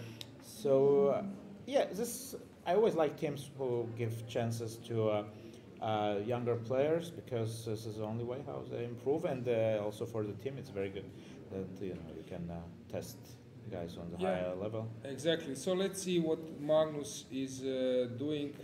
He's playing first board, getting confident position for him, 2 bishops, right? He will arrange his pieces somehow, but still white is quite solid. I think that Magnus' confidence doesn't necessarily is not necessarily connected with the position. Yes, but okay. I think that it's very comfortable for black. Basically, white has no entry points for the C file. So I mean, knight coming to d3, okay, but then black is in worst case always can restrict it with g5 if it needs to, and it seems that black should be doing at least fine, which is, like when you play Magnus, is usually not very good news. But also, for instance, Austrian team did show that it's that if you are also confident and you have a good position from the opening, that it's possible to fight anyone. In that game, I don't know the moment, but there was a draw offer by Magnus, which was declined, right? Yes, Yeah. which is admirable because I mean at that point it was already 2-1 for Austria, so the acceptance of a draw would be already winning the match.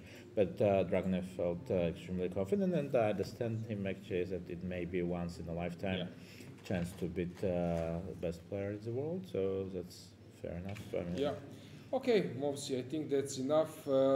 Your just last remark. You are well known about being bilingual, knowing so many languages. So, which language is now you are learning as a new challenge for you? Well, not much going on there. I'm trying to catch up a little bit with Spanish, Okay. but not. You so are a Real much. Madrid fan, right? Yes, So Real that Madrid. helps. I became Real Madrid fan earlier than I came up with an idea of learning Spanish. But yeah, I can claim that I want to watch press conferences in To Spanish. find some This is the main. insights. This is the main reason. target. Yeah.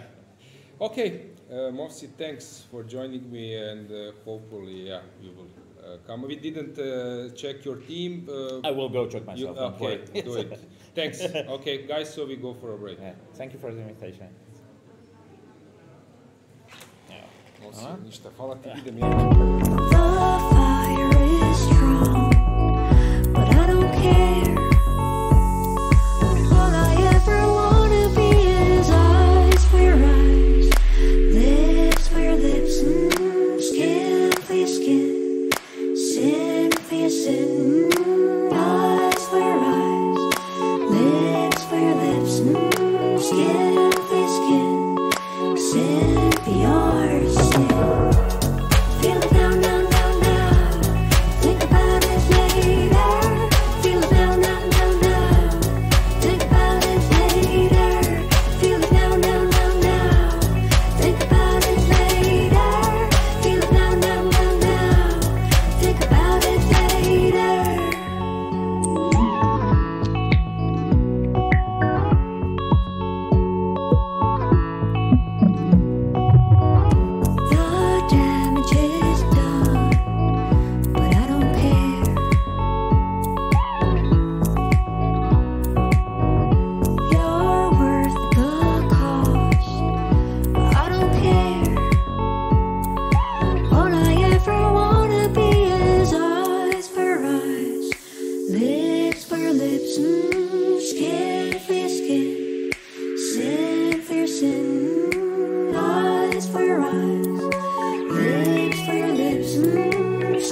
Yeah, we are back. Now it's time to focus more on positions, on games. Somehow I would like to show you some moves, but also to give you some inside tips about life of top players. Yeah, it's always nice to hear it from exactly first hand. So yeah, moves of course you can find elsewhere, but those comments, those remarks from Sebastian Mazeev, from Sergei Movsesyan, who was top 10 player himself, is of course always nice to hear. So, and also some private and personal things. I think Movsi is speaking like 7 languages. So wow. He is originally from Armenia, so he speaks Armenian. He played in former Yugoslavia many leagues. There was his famous joke when he was asked in some tournament how he speaks so well Serbian. Where did he learn it? And he said on Croatian league. Yeah. So he speaks Serbian, Croatian. He can see the difference. Bosnian. He lives in Prague, or part of it's in Czech Republic. So he speaks Czech, also Slovakian, English. Wow. Playing in the Bundesliga for many years, so he speaks German, also Russian. Now he wants to learn Spanish. I think he also knows something about French.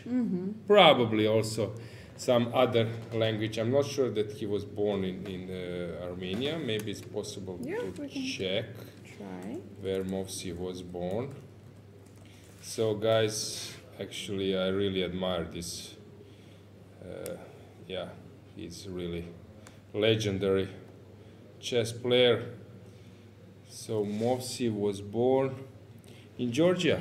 Yeah. In Georgia, yeah. So I think he knows also something about that language as well. So yeah, I those think, are quite a few languages. yeah, since we are trying to praise that chess players are intellectuals, so I think, yeah, he's the one of the role models. Okay, let's see the moves in Germany. Against Hungary, I saw some nice tactics from Elisabeth Paehtz side. It was sort of a slow game, double fianchetto in the beginning, and suddenly it went sharp. White was just with precise move order, it's completely crashing. Now came this bishop e5, and after king g7, the point is that you can promote with a check. With a knight. Yeah. Yesterday we had interesting 3 knights possibility on the boards. Yeah, but exactly. Yeah. So this is a point where white will stand with 2 pieces against the rook, which is more than enough for a win. Okay, here of course you could also maybe come out with your queen and then cover, but anyway it's nice. So Elisabeth is actually winning here, but let's switch to the main match. Azerbaijan is there. No, Azerbaijan is playing first board, right? Yeah, Azerbaijan versus France. So we have Mamedyarov playing against the elite Cornet. What's going on here?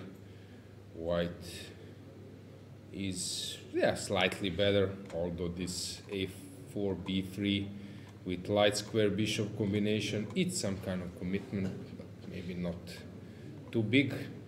Then we can switch to Beydulieva. She's playing against Millet.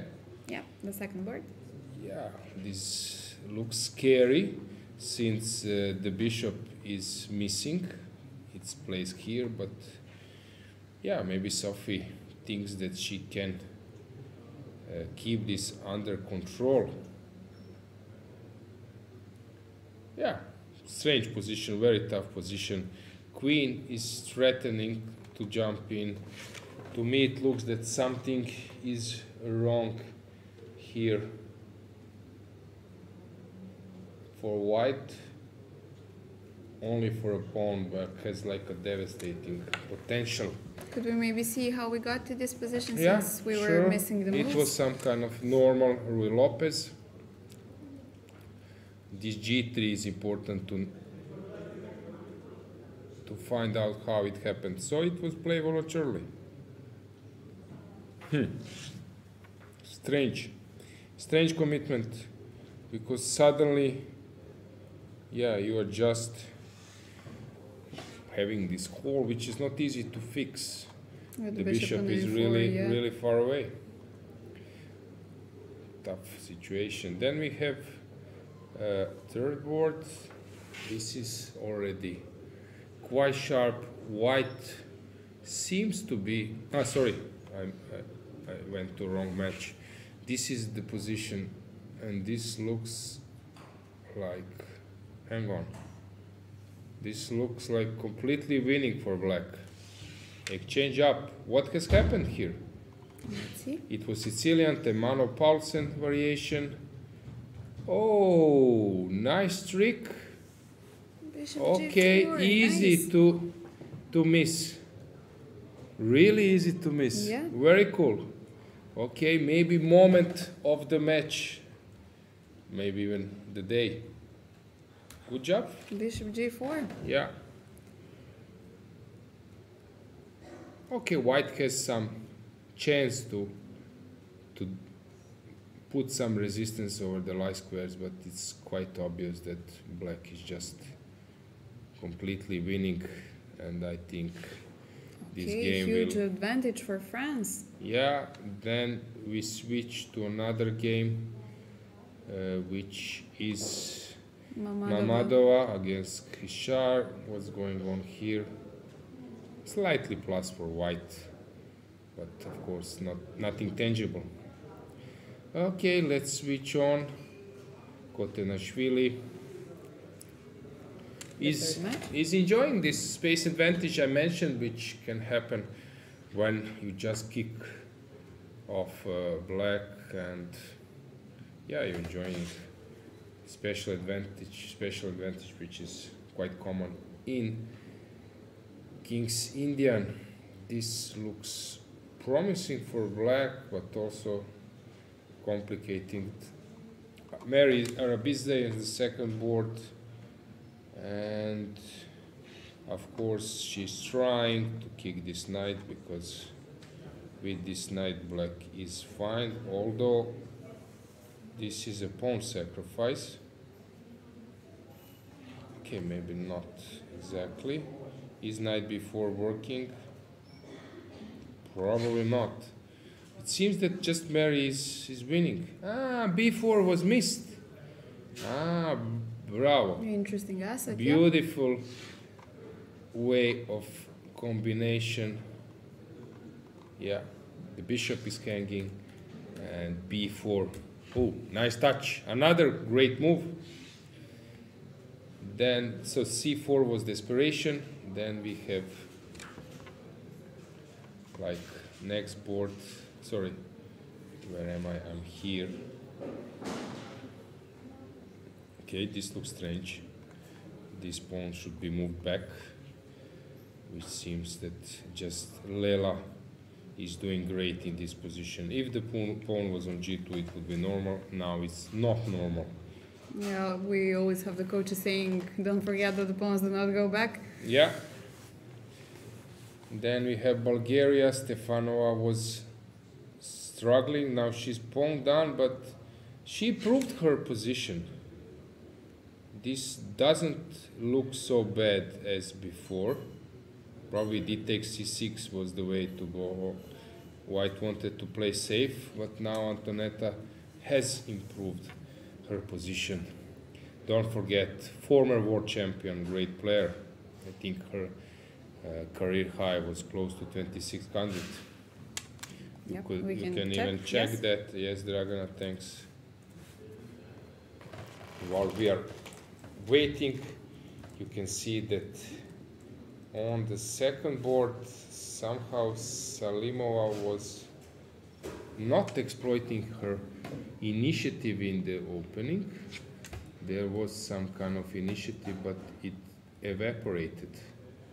This looks here better, but maybe some precise moves were needed. Now it looks like black is doing more than fine, but of course draw is most likely to happen. Any comment? 2560 was the career high of Antonetta Stefanova in classical chess, but in blitz we have 2590. So yeah. Yeah, 20. Around 26, definitely. Yeah, sure. Then in that match we have on the third board Victoria Radeva. She's equalizing, I guess, although yeah, she's doing very well. I think that opening was a success for her. Probably it's still with some precise moves a draw, but black is a bit more comfortable there. And the last board, Dragana Pecheva, was a pawn up, and it looks that she still is just advantage for white, which means that it's first and fourth board will probably decide this match. Alexandra Kosteniuk, playing for Switzerland, is now of course increasing the rating and the level of strength in that team. She's playing a long game. Black is solid, white is slightly better, but I guess still everything is okay, maybe even it's already equal. In that match, white is better here, I guess. Here blacks look trying to complicate the matters, very complicated position. This looks better for white. Poland against Serbia. I see that Teodora Ignac is pressing, very complicated position. I guess the former European champion, yeah, Monika Sochko. Exactly. This looks better for white, but still complicated. Yeah, complicated match. Maybe it's time to switch to men's section. Yeah, and maybe we can just mention that we have a few already finished games in the open section. In Germany versus Poland, we have a draw of Bluebaum against Bartel on the third board, and on the first board of the match Netherlands versus Romania, we have a draw of Jordan van Forest against Richard Rapport. Okay, so as Movsi has predicted that white might get something in Bluebaum against Bartel, but also it's quite solid for black. So draw is not so unexpected result there. Here it's a messy game, the game to follow.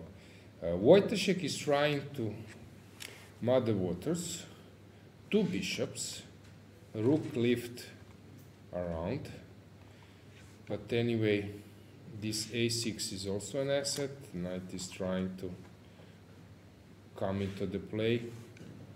Very tense situation. You feel as white that there is something. Let's see how this happened. So came this e5 move, very interesting. Now Teimour is just calculating. And Wojciech kind of leaned back. Yeah, it can also be sometimes like psychological warfare. Second board, yeah, very solid, as Sergei Movsesyan has said that Pavel is very solid player. Yeah, white is slightly better, but also not much is going on there. While on the third board we have a draw. This happened very quickly, actually, after f4, rook e8, rook c1. There was this perpetual, which takes us to the last board where white is pushing a bit unpleasant position for black since you're fighting two bishops, but okay, game is slowly heading to time trouble. Okay, let's switch to Magnus game. interesting that Magnus went for this. Since it seems to me that white now is somehow very solid, but Magnus thinks that by pushing those 2 pawns he will create something, while e4 might shut the bishop and weaken the structure. Anyway, interesting position to place the light square, pawns on light squares. Okay, queen is now, of course, some. This is the concept.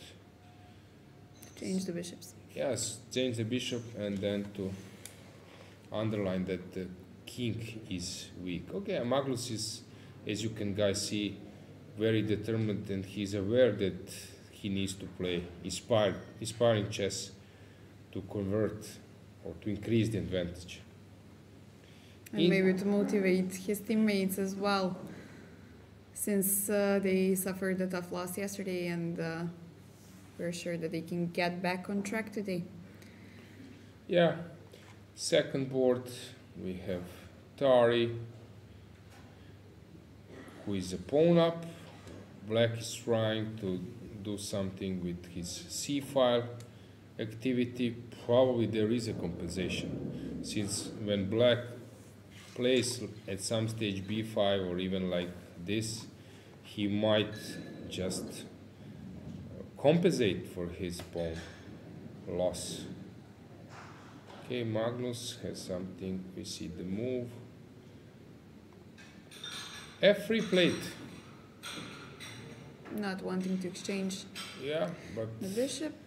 compromising the structure a bit. Yeah, interesting. Very interesting position. I would say that this was not optimal, but maybe he has his own agenda. What move number is this? White They are- already has 13 minutes in the clock. Yeah, but they are only 6 moves away. Okay, so not that bad, yeah. Yeah. Let's see what's going on here. This I would say that white is slightly better, but only if this knight e4 at some stage doesn't come. Maybe this just you exchange and then you jump in and you are not afraid of any activity from white. Here looks very complicated, although white seems to be doing very well. He abandoned. No, okay, he's ready to come to d5. So we have this draw you mentioned. So let's see how it happened. So Jordan was trying to play pawn down, but Richard made it looks easy. Yeah, it was just perpetual. In that match, I saw that Deak is pushing against Warmerdam, but probably it's not much, and maybe this position is just some kind of drawish game, because if black waits, I don't see some big problems there. And next board is Kirill, who is playing this very complicated position. I think that white is doing fine, since this backward pawn and rook is sort of misplayed, because nothing is going on the e file, while 2 rooks on a and c are ready to move around the queen side. Looks better for white. And just to remind the viewers that the captain of Romanian team is no other than Grandmaster Ivan Sokolov, who has brought Uzbekistan to the gold medal in Chennai 2022 Olympiad. So yeah, they were like 14 seeded, something like this, and in the end prevailed, which was like fantastic success, completely deserved. People might don't know that he was also leading as a player. He was leading Bosnian team, later Netherlands, for example. With Bosnian team, they took silver medal in 1994 yeah. in Moscow.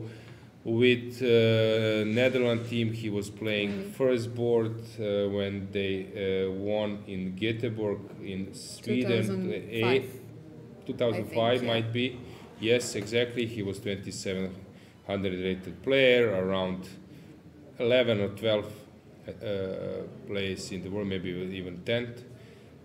He also, in his long career, has scored some important victories, winning against Karpov, Kasparov, that famous game with Gary. Maybe, guys, you know the story. If you don't, I will remind you. So the story goes that he was playing Kasparov, and Kasparov opted for Nimzo Indian, where Ivan was the specialist at that time, expert.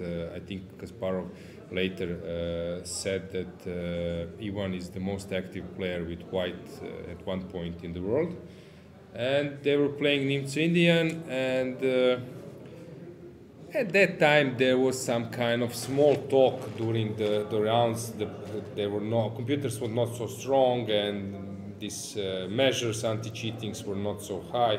So if I'm not mistaken, it was harder to cheat. Yeah. Yeah, and actually somehow the mindset was not for cheating, and yeah, people were not so concerned about if you exchange some chat on the stage between players and so on. And I think he was heading to the toilet, and then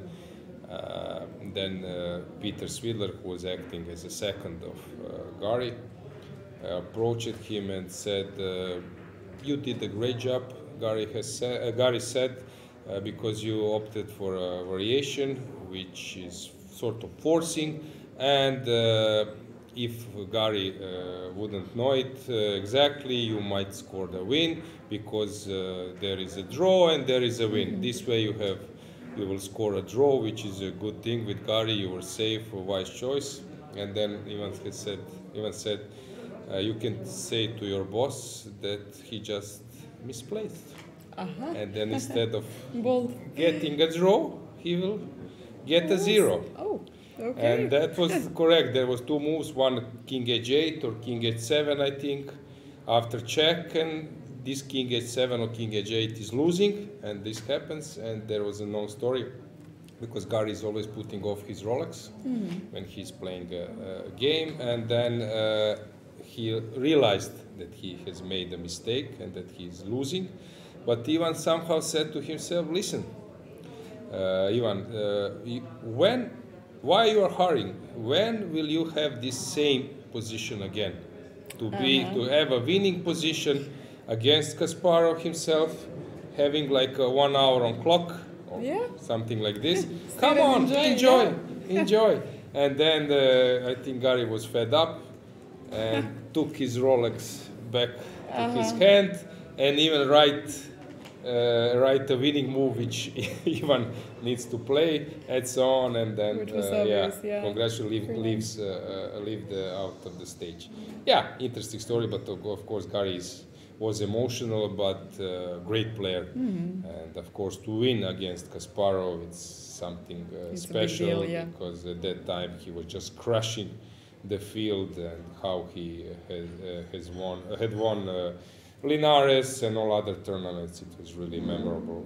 He was just crushing the field. So Ivan, of course, only scored one victory against Kasparov, but he also did the same against Kramnik, Karpov, Topalov, and so Anand. There was very known final game in finals when the European Club Cup was played as KO system, and he scored important victory with black against Anand. Kasparov was playing for Bosnia club, as Sergei Morsesyan has mentioned, that club Bosnia Sarajevo, who was winning, I think, 3 times European Club Cup, and that time there was like KO system, and in the finals there was a match between Bosnia Sarajevo and now from Paris, which was at that time very strong club.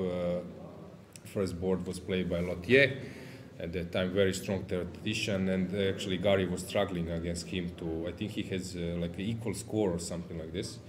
And second board was played by Anand and some other players, and there was a famous story when Gary was saying before the match, inviting Ivan and saying, I was analyzing this situation, and at your board this one is the critical. What will you play? And then there was a famous story which was happening in the late hours in the night, but to make it short, in the end, Gary was not so happy with Ivan's answers and told to him, play open Spanish, because other variations I don't like. And then tomorrow Ivan did, according to advice, did play it and won the game. Yeah. And all others were draw. Gary didn't do much against Lotier. It was a draw. And on second board, Ivan scored an important victory with black. It was some kind of small plus for Anand, or maybe equal position, but he managed to turn the tables and to win the game, and they became European champions. So he knows how to win. He's trying to put this spirit in their team. So I'm so curious to see with Uzbekistan. He has managed not just this Olympiad they won, but also there was world teams in, I think, in Israel 2 years ago, and Abdusattarov was not playing. They were actually, I would say, completely underdogs, and they managed to. He managed to bring that team to the finals. In finals, I think they lost. I'm trying to recall who was champion. US maybe. I'm not sure, but yeah, quite remarkable either he way. knows how to come out with success in team events. Yeah, maybe we could get a chance to talk to Ivan himself in the is next my few good days. friend, so I will invite him. For sure, you will get his funny remarks, because he knows how to deal with viewers, how to make some great comments. That was fantastic comment when I was acting as his second during Wajkanzever. He played against Nakamura, and that famous sentence, if I don't kill myself tonight, because he was completely winning, and it was a draw in the end. If I don't kill myself tonight, I will live for 1,000 years. Yeah. So maybe we'll get some statements, similar statements today as well. Yeah, I'm sure the viewers would love that too. Yeah.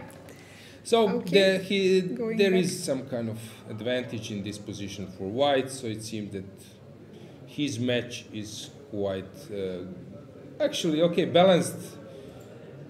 I would say that here White is having some advantage, while Kirill is a bit struggling. So let's see how Armenia is doing. Has something changed here? Okay, Haik, actually I was expecting that he will play this way. Okay, depends of the opening. But to play this way against Ivan Šarić, because Haik is very good in slowly squeezing the opponents, but he took different route. And today he's now back to his way of playing, which I think is more suitable to his style. We have Melkumian having some plus in his game against Ori, but still a bit long time. This one is a mess. Smirin against Tersha Kayan.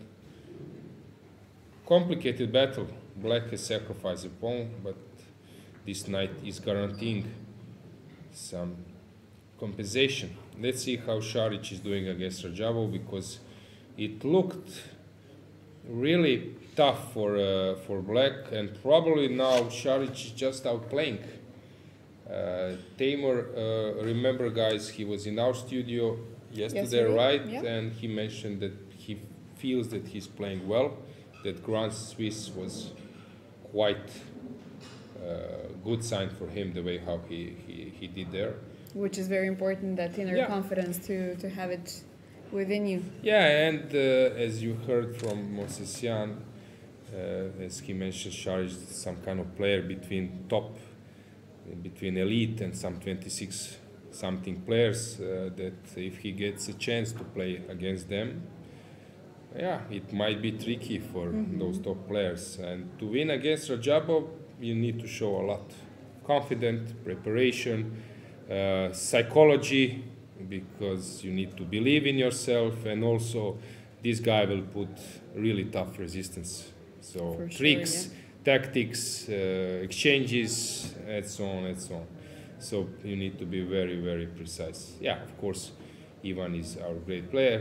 And like some teams, okay, in the meantime, got some new players. Croatia is always playing with only Croatian players, and that's why our success is shared third, and next year in 2019, fifth place. So for us, we are happy that Croatia is happy that we can be a tough opponent for top, And produce top your teams. own stars. Yeah, and in that match, Brkic is playing the most critical game, because if he manages to survive against Mamedyarov, also I will be very happy. Brkic is my friend as well as others. That okay, I think turning point for him is that he played in World Cup 2 years ago. He played really well, entering top 32, kicking out some good players. Then in Grand Swiss, I think he made score +1 at least, playing on the top boards, getting recognized by players. For example, Boris Gelfand has said to him when they played and it was a draw, I'm following a bit your games recently. You're playing really well and so on. And this boosts your confidence. And in Club Cup, 6 out of 6, then losing in the last round, but anyway, quite a good result, 26-20. Today, if he manages, he was slightly maybe better against David, or it was sort of on a better side of the draw, but he can control now the games with white, against Sargsyan, against Havel, but to be able to hold against Mamedyarov with black, okay, this I would say is some kind of sign of new level. So I'm quite curious how today he will deal with this situation. And for Croatia it's very important, because if you manage to level the best player, not the best player, but I would say the sharpest and the most dangerous player in that team, and then for others it will be a big boost, because Šarić is pushing against Radjabov. We have Martinovic against Mamedov, which looks slightly better for white, but it's not easy to win this against Mamedov, because he knows how to handle, how to defend in this type of position, which leads us to the next game, which is Abaso Bosic, probably critical one. It looked bad for Bosic, but now it looks like completely winning. Hang on. This looks horrible for for black, since you have so many targets, open files, but Bosic has this quality that he is playing super fast sometimes, that he has this confident, and people sometimes accept that way of play, also start to show that they are confident, that they can play fast, and he can be very tricky. So this looked horrible, and basically he was a long time. But suddenly this b4 was good move, since if you take on b4, now maybe knight f4 is a possibility, probably blunder by white. First step into the wrong direction, then this bishop g5 was probably okay. b3. Why not to take on h5? So what has he missed? Bishop takes, rook takes, rook d8, and your bishop is attacked, but maybe, okay, this is not easy. Maybe you just need to play this type of position.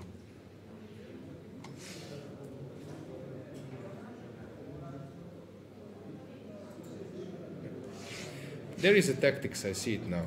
This knight g6, this is not easy to miss. It's easy to miss. And you have this rook h8. Rook h8, yeah. So this was missed by white. That's why he didn't take. If you are in good shape, you can go so far. If you are not, then you play this type of moves, trying to find a way for your bishop. So your measures are not on the level. So you see a problem. Abasov has sensed the problem. But the solution he immediately was searching for, I would say, some kind of alibi solution, not going too deep. This is show some shape. And suddenly Bosiocic, rook d3, another strong move just to sacrifice, to be able to cut the king from the safe square. Very dangerous now, yeah. At the moment, it looks that Croatia is just winning in this board. Šarić is much better, and Brkić is having a solid position. Against Shak, So yeah. at the moment, it looks that Azerbaijan is in big problem. Croatia, as you probably guys recall, was on the verge of winning yeah. Armenia, and only because of tragical events that Martinovic thought that he's giving a checkmate and didn't move on with repetition when the other games were already finished, and that draw will secure a victory. Then yesterday, very solid result against England to play 2-2, and today if we manage to win, or Croatia managed to win against Azerbaijan, okay, who Yeah, has this that is- type of start? Yeah, this is awesome, Yeah. to be honest. So- And you know, one of our players was actually always saying something like, if you have a choice in your position to take a queen or to deliver checkmate, I would always take the queen, because, you know, queen is a queen, but checkmate might not be checkmate, which is something, you know, something similar that you can always miss some small detail, and which has happened. But maybe it would be much better this way, because they got to play Azerbaijan today, and Okay, it's we'll still see. far away, We'll see, yeah. but Croatia is having, I would say, a nice show up in this event. I'm now checking Turkey against England. This one, David is consuming a lot birthday. of time. Which move is that? Okay, 26 only. We can stick a bit at this only board. 3 minutes, yeah. Will Sanal try to play, forcing David to blitz the moves, or he will wait with his reactions? I don't know. So many boards now, things are heating up. Any remark, any comment? Yeah, we In can chat, we can guys. check.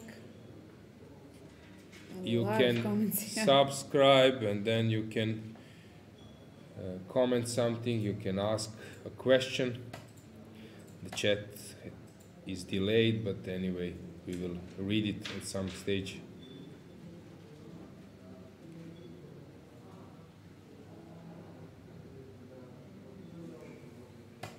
Not much, right? Okay. Not much, yeah. What to do? Okay, Let's stay with. guys are The boards. enjoying. Yep. Yeah, we can briefly just check has something changed in other boards. Maybe. So we have here 3 pieces for the queen, and a7 depends if black manages to put his bishop. I would say that here white is better. Oh, queen d3. Wait. Knight e4 is the concept. And now some. Protecting everything. Yep. Yeah, but now probably some tactics. This looks very dubious. I think Teimour will find a way. I think that this is sort of losing, and the Teimour will find what to play now. How this? Maybe we can have the camera as well on the first match of Germany versus.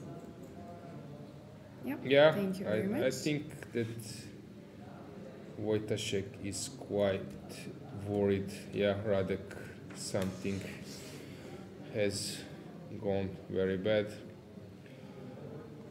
Second board, I think draw will happen soon, and the last board. Okay, colors is hard to say the position. Is this good position or bad position? Two bishops, but also very solid.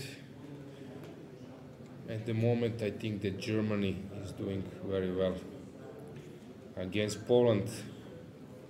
In the meantime, I just want to mention that we already have some results in the women's section. We already have a win of Stavrula Tsolakidou against Marina Brunello. Yeah, yesterday she pulled like a miracle. Was this yesterday when she made a draw? I think so, yeah. Yeah. Yeah, Against we Georgia. can check, of course. Yeah, against Georgia, that was like fantastic. Final, the way how she Yeah, yesterday, Just- yeah. avoid a loss. She definitely is on fire, yeah.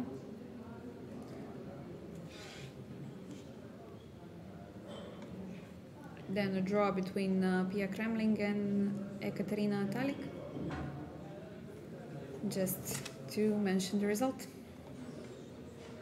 Yeah, I think Magnus is just slowly outplaying his opponent, and now asset, potential weakness. Yeah, playing on both wings.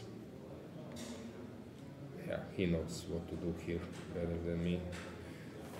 So it will be very good for him in the next few moves, which takes us to the next board in that match. What is Tari doing? Pawn up, but a huge activity from black. Okay, at least he has exchanged the queens, but still it looks quite drawish, or that black will have some activity which will yield him enough compensation for the pawn to claim the equality. And the next board,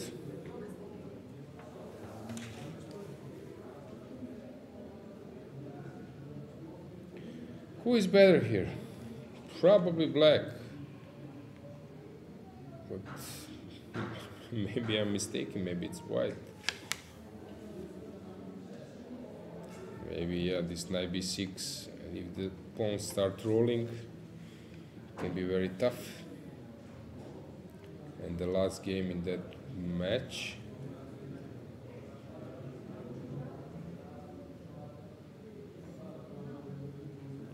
bishop d6, knight f6, rook f1. So I can also take here to come with the rook. This looks like just a lost. Yeah, Norway is doing good in this match. I think they will just win, maybe even with some high result. Have a smooth day for a change, yep. Here not much is happening.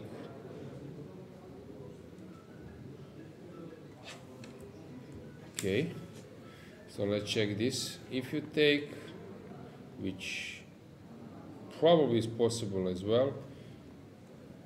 Putting back, yeah. Okay, how do you bring your rook? Because you need to bring your rook. It's not clear, because if you play rook e1, there is a nasty trick, which is which can be missed in calculation. Okay, maybe some f4 will come. Yeah, this one we will follow. Very interesting to see. I was thinking about some queen e6 check and rook d5 maybe, but still. Yeah, rook a1. Yeah, okay, we can show this to our viewers. For example, that this also just loses because of rook a8 and this back rank, bishop h2, or bishop h2 again. Yeah, maybe more precise to show that this happens in this variation. Also, I can make some fun. Maybe no, I cannot. If I play rook a1, immediately play queen g5. Yeah, Okay, you have enough options to, yes, exactly. to win. You don't need to.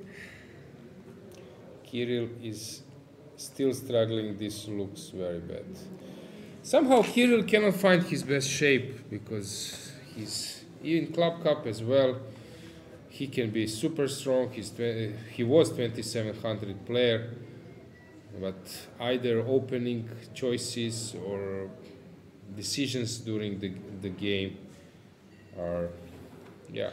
Yeah, but even the Club Cup was very recent prior to this tournament, so maybe it's not enough time to, let's say, get your thoughts back in, settle down and fix everything that you need to. Yeah, has something changed here? Okay, Šarić is just crashing Teimour. Okay, Bravo, you must Ivan. enjoy this very much, yeah. Oh, okay, actually, which if, is, of course, if another normal. player, I'm just also telling the facts that if you are able to win against Teimour Radjabov Yeah, when he this wants is to make a draw, Huge, yeah. yeah, he will play the most solid variation, and still in St. Petrov or Berlin you can outplay him, because, for example, Teimour is playing some round-robin tournaments with 10 top players, himself included, and he's having like 9 draws. So no one can win against him. Oh, Ivan is a great player, really great player, former world junior under 18, world champion, European champion under 16. European individual champion under for senior or for all groups under 2018. Also for leading the national team, winning so many tournaments. Corsican Rapid with a solid prize fund. YKZ B tournament. Yeah, playing in so many events. Ivan is a huge asset of Croatian chess, and when Ivan wins, he usually do it sometimes semi-effortlessly. It looks so natural, so simple. But as I mentioned, I want to praise how hard it is to win. For example, if I'm playing with my 25-50 with Radjabov, I wouldn't even come to a small, tiny advantage. No chance. Okay, you can never be sure, but yeah, Ivan. These are some top class players. But still, okay, Ivan usually has a good technique, but still, it's possible it can be tricky. Because now Teimour is in this surviving mode, which... With only 1 minute on the clock, yeah, which move I think is like number it 30, is? 28. Oh, 28 and Pawn only up, 1 minute. probably Ivan is now calculating knight g5. Is this bringing him like mating net in some move, some way, but probably there is no one. Now he's searching for a killer or to move on with a normal way. Also for Ivan, it's after, I would say, like in former Yugoslavia, the best player was probably Svetozar Gligoric. Then you have Ljubomir Ljubojevic, and we can discuss about third place. Is this Ivan Sokolov probably, or Bora Ivkov, Borislav Ivkov, Matanovic, or I don't know, later maybe also Predrag Nikolic, Paehtz, and some other, even someone would say Planinc from Slovenia was a fantastic player, and so on. But at some stage, those players stopped playing, and also Kozul was a European champion 2006. Stopped playing on like top level, and it was time for younger generation. And Ivan was, I would say, let's say Serbian team was, and even Slovenia, Luka Lenic was junior champion, world champion, 26 plus rated players. But no, Markus and some other players, Ivan Ivanišević, could maybe cross 26-50, but they really, when they were playing against like top players like Aronian, like Grischuk, like Magnus, they were struggling because the level of play they couldn't match. And Ivan was now some kind of role model that is possible for people from former Yugoslavia. To fight with those top guns. So I think he's some kind of hope that if you invest a lot in your chess and have this confidence, then you can fight against really top level players. And I recall when we were playing 2017 against Russia, we lost 3-1. I lost against Dubov, and I think Vityugov won against Bosičić, who in the end took a medal on the second board. Actually, there was some mistake. I didn't want to I wasn't meant to play against Dubov, but because of technical issue of our captain, I was at breakfast. I was opening my mobile phone, resting the night before, having a drink or two, and then suddenly I'm at breakfast and I see the pairing black with Dubov, who at that time was one of the best theoreticians, the sharpest player in the world. So it was no fun. But I recall the scene when Ivan was completely winning against Grischuk, and then Grischuk pull out some miracle, and it was a draw. And later, immediately after the game has finished, in some kind of short talk analysis, Grischuk said, "I'm the first guy who managed to be completely lost in Berlin in 15 moves or 12 moves, which top grandmaster who managed to be lost with black in Berlin in like 12 moves. I'm not sure which move exact, but you can check that game." So at that time, Šarić didn't have this maybe stamina to finish them off, but in the meantime, he's ready to do so. Let's see, has something changed? Maybe this King H2 was not precise way. Yeah, we will follow. Has something changed in Teimour? Okay, Teimour is taking this step. Here F3 was probably better, but Rook D1 is also good. We have 2 draws now in Germany against Poland. On the last board, Kolas has improved his position, but is still probably quite drawish, which means that first board will be decisive. In the Magnus game, yeah, they're out of the time trouble. White got additional time. Tari. Exchange the bishops. Tari is, it's an unpleasant situation. You're pawn up, but this is very annoying. When your opponent plays b5, suddenly he's completely stopping your majority on the queen side.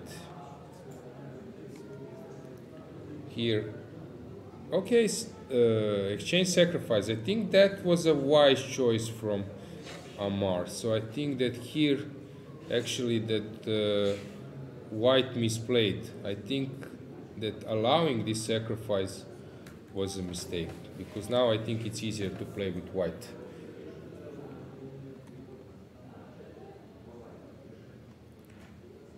Okay, we have win already for White on the last board, so Norway is convincingly cruising towards the victory. Let's see how Romania is doing against Netherlands. As Ivan was one of the best players in Netherlands history, of course, Giri is top, but he knows them a lot. I think he was coaching practically all of them. So this is also important asset for Romania in that match, Romania versus Netherlands. Okay, the game went the direction. Okay, Rook A3 was played. Interesting resource. So, and only now Black took a piece. Strange decisions. And Shevchenko, this looks horrible, but of course White still needs to show good technique. This is, I would say, the model position in Dragana, how to show to students quality of pawn structure and this islands concept, that when you have isolated, this is one island, second island, third island, how much this compact structure is better than this. The remark you've told us a few days ago, that the only good situation to have more islands is if you're having some Greek islands. Yeah, if you are Minister of Tourism in Greek, then it's good for you that you have more islands. Or Croatia, I think first country in terms of diversify or divided cost is in Europe is Greece. Second, I think, is Norway, and Croatia is on the third place. So more than 1,000 islands, guys. If you haven't visited, we are now in Montenegro. Just Croatia is on the north, Dubrovnik, Game of Thrones venue, and then we can move up to the capital. Also, I'll be organizing European Rapid and Blitz, which will take place in Zagreb, in capital, in December. Usually there is this Advent fair, and Zagreb was awarded as the most interesting city in December in Europe. It will take place Rapid and Blitz. Rapid is on 14th and 15th of December, while Blitz will take place on 16th of December. Already 500 players have registered from more than 40 countries, I think, and still it will be possible to register because we will prolong, because of huge interest, we will prolong the dates, registration dates. So if you want to visit Croatia and you haven't been to Zagreb, this is a great opportunity. This is a great opportunity. You will be the arbiter there? Yeah. Good. Okay, guys. So, what to follow? We might see the house game, since he was in Big Ten trouble. Okay, good. Thanks for the tip. They are playing against England is playing. Please give me a tip. Okay, I see now they're playing against Turkey. Yep. And David, okay, has increased his, I would say, clock situation. Okay, it looks that he's doing fine. No worries for him. Okay, so he managed to get out of the complications, let's say. Yeah, I suggest that we stay around. We will move later. You can follow a bit what's going on in women's section. Yep. Is there any result? Is Elisabeth Paehtz? We have, no, Paehtz is still playing, but we have a result in Georgia versus Netherlands. Lela Yevakashvili managed to beat Tea Lanchava. So this is... Yeah, so Georgia has started well. Yep. Anything else? Everybody's still playing. Okay, we will go back there. Let's see a little bit how the situation is in some matches which are not on top. Let's see how Jobava is doing against Žilka. Hard to say. It seems that... No, it's not hard to say. It seems that he's lost. That Žilka is playing very well in this event. Navara against Paehtz. I have heard that he's very good in tennis as well. One more grandmaster tennis fan. Iceland is fighting against Hungary at the moment. Oh, this is crazy.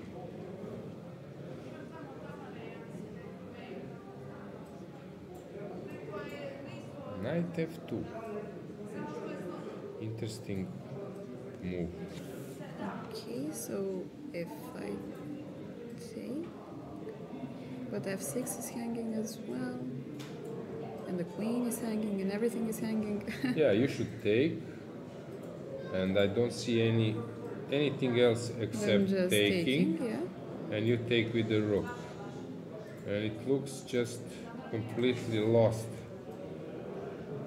for black. So Erdos is in really bad situation. Although, yeah, here we are having like first time trouble. It was played, I think, just now. Jorvar is thinking. Yesterday playing against Magnus. Today, when you're playing against 28-50 and suddenly you're playing against 25-50, it doesn't feel so bad. Yeah. That's why he's confident, and his good position is probably product of the way. Okay, this is interesting. Okay. The idea is to say, okay, if you push or something long term, I will try to play for the initiative being pawned down. Interesting concept. will always have this queen g2 motive, so you will always need to have a piece to protect it. Yeah, we will see. This probably for white is best immediately to create some action on the other side, I don't know, by e4 or something. But this is interesting, rook d1. This is interesting. So, what's going on in Slovenia? Fedoseev. Sorry for interrupting. Teodora Inets has just beaten Monika Sochko. Oh, very respectful result. Yeah, Good job. huge for her. advantage for Serbia. Fedoseev is, I think, much better here, probably. Okay, still maybe hard to say, but I think he's much better. And we have Sarana against Schubel. That okay, this is interesting. This is very interesting. So, one piece of advice for our viewers. So, let's say that there are no pawns. Okay, let's do it this way. If I'm able to give check now, rook f6, check over the f file, it's a win for white. If black is on the move in this position and you are having rook, let's say here, black can draw, even like playing king f2 or g2. So black is drawing. So it's very important who is on the move in this position. But take a look how far black is from that. So this is just winning. Of course, now taking would be a mistake because you cannot give a check. So here much better move is just to give check. Come here and then you will collect those pawns. You put g3, I take. You come here, I give you check. You go back, I collect. And this pawn. And this is just over. Yeah. So this is interesting position. So quite important tips, guys. Take note. Yep. Not note, but try to recall. Why this is useful? Because sometimes you will, like here in this situation, we can check how it happened. Yeah, you will win a rook, and it's not easy to calculate if you don't know what to calculate. It's not easy to calculate to the end. What is important to calculate? Of course, black will start pushing his pawn, and your idea is to just to check, can you come to that position d3, and then give check. Who will come to this setup first? And of course, if king comes in front to this square, it's not important that even black is having 2 pawns, sometimes even 3. But just as important to come with king in front. So this will be a win from Alexei. Let's see what else do we have. Has something changed in French match? Etienne is probably just making a draw. He couldn't get more out of that opening phase. We have Mossar, who is completely lost. Yeah, and Sébastien Mazet, captain of French team, who was our guest, was very optimistic about this game, but now it seems that they are just losing. Lagarde is outplaying his opponent, which means that they will win this one, and we have now the last game of current World Junior Champion, which seems that this match will end up in a 2-2 according to the positions. In Greece, Spain against Greece, Greece is doing quite well in this position. Here, Shirov looks lost. He's been outplayed by Greek player. Santos Latasa has made a draw, and Teodoru, who is better here? Hard to say. Probably draw is most likely the outcome. Yeah, probably it will still Greece looks a bit better in this match. Yilmaz, yeah, this will be a draw. Bosiocic has won the game. Congratulations. Bravo, Marin. To win, so he started with a loss against Albania. He was, I think, so highly rated in that game.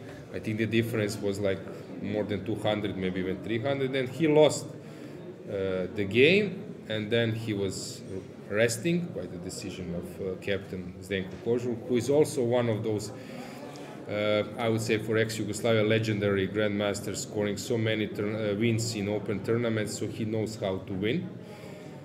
And so now yesterday he won important game against Ravi against English grandmaster on the last board, securing securing a match point in that match, while now he is winning. And Mamedov against can you check please? Mamedov against Martinovic, that should be a draw.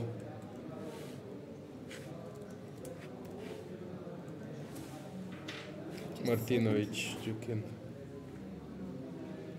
Yeah, it's Yeah, a draw. that's a draw, which means that Croatia is leading the match at the moment. Šarić is a pawn up, healthy pawn up. Maybe Teimour now has put some resistance. Maybe it's far away from win. So that means that Czech's game will decide the issue, and Czech is probably winning the game. So which move was that? So 40th move, it still seems okay. G takes f4, g4 maybe also, it's interesting. Queen a4 was maybe mistake, but this is tough position. Yeah, this will be very tough to handle against Shak. So that means that here Croatia is struggling. The victory is in Šarić.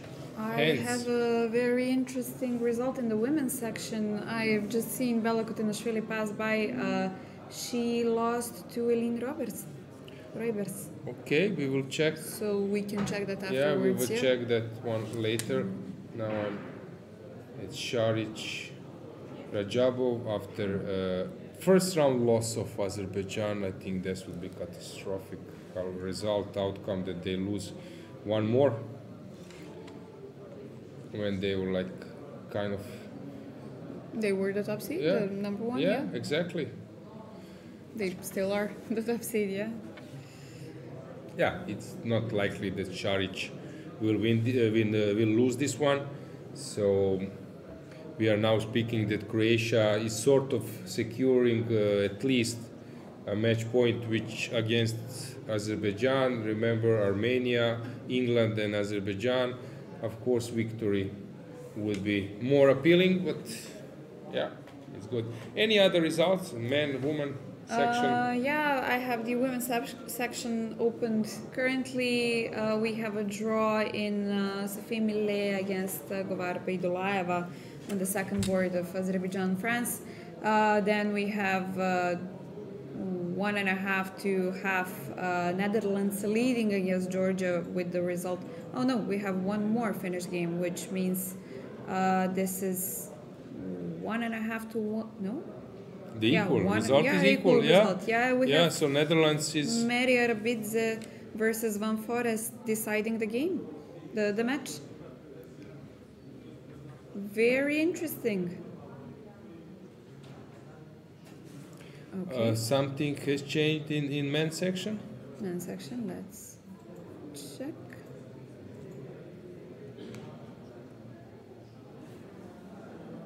Okay, still 2 draws in the first match. Magnus is not yet. Shevchenko is still playing. Romania is still playing. Yeah, Max Warmerdam drew against Bogdan Daniel. Yeah. Yeah, Tamir Nabati drew against Sargsyan. Sargsyan. Bosicic result we knew. Michael Adams drew against Emre Can. Howell finished the game with a draw. Yep. Latasa we've mentioned. Virni we've mentioned. So these are the top results, I guess. Dragana making a draw on the first board as well. Yeah, tense situation. Let's just check the games. Teimour last. What? He misplayed it completely. And now suddenly Wojtaszek is Maybe we could see Germany on the camera as well. is in driving seat. It's probably close to draw, but this is easy to lose. So suddenly Poland looks very well in this match. Polars also worse. Oh, tables were turned. Germany is struggling against Poland. Okay, Magnus is slowly winning this one, but of course still there is a lot of job to be done. Netherlands, Lupulescu, complicated position, but he's the one who is pushing. Shevchenko. Wait, now the worst is over. He's not worse at all. So I think White misplayed it. Now there is no chance to win. So Romania looks slightly better in that match. Let's see, Armenia, Rothstein. Yeah, it's slightly worse. It's worse, yeah. Against Haik, Martirosyan, while on the second board, Melkumian is pushing, but I don't see problem for black in that position. Also in last board, okay, somehow Samuel is outplaying Smirin. Yeah, Armenia looks better in that match. At the moment, Šarić against Radjabov, the game still goes. Now there are last seconds, although it's an end game. Mamedyarov, they have enough time. Let's see, will Šarić do some damage? Yeah, see, the camera, we can see him on camera, but somehow when you are in previous bad day mood, he was playing very well, but in the calculations were in some kind of sharp play where he should be one of the best, he was not on a level. We can see him shaking his head. He's definitely not satisfied. B5 played. Now Ivan should probably avoid exchange. Or maybe AB is also an option. Tough decision. Last seconds. Teimour is. Two more moves. Teimour is. Okay. As I mentioned before, when he started fighting for his life, he is very, very tough not to crack. Okay, taking on B6, which might be a good option. Now knight B6 will be played, knight will take the... Yeah, and Ivan will move his rook where, maybe even B4 and then to B7. Still looks better for white. I like the rearrangement of the pieces. This knight on E3, knight on F3, they are controlling a lot of squares. So, last move for Ivan, rook B4, I guess, will be played. And now we have last move for Teimour. Okay, it's not so important, he will probably move the knight. Let's see if we have some mess somewhere. Some last seconds in some game. Here not, okay. This was actually all, they're out of the time trouble. Anything else, Rothstein? Now the last move.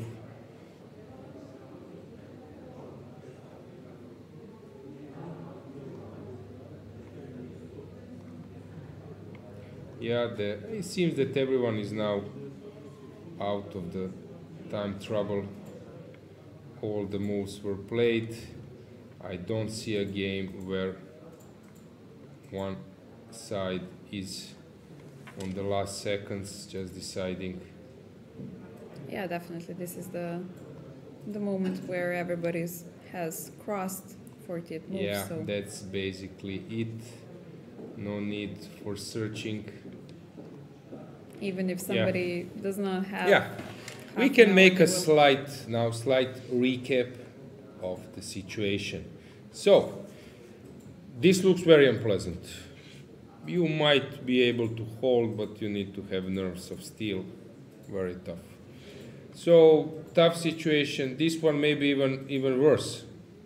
Because two bishops, a route for penetration. Very tough situation. Poland is close to winning. I got one game from your match. This one looks the third board, yep. Make it better for white just winning, so it seems that you're struggling there or here. Okay, what's going on? Just better for black, but still a lot of ahead of us. Tari, tough situation. Basically, it's easier to play with black.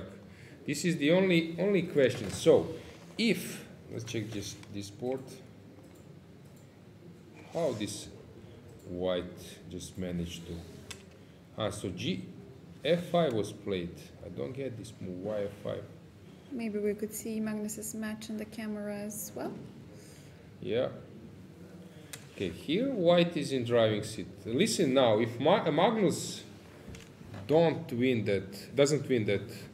that game, maybe Norway is struggling. Yeah. Here I think this will be just a draw, and Lopulescu is thinking, but he's better.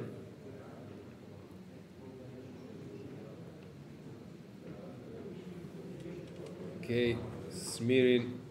Okay, this one we checked is much better for white. This one is solid for black, and Terk Shakhriyar is just outplaying.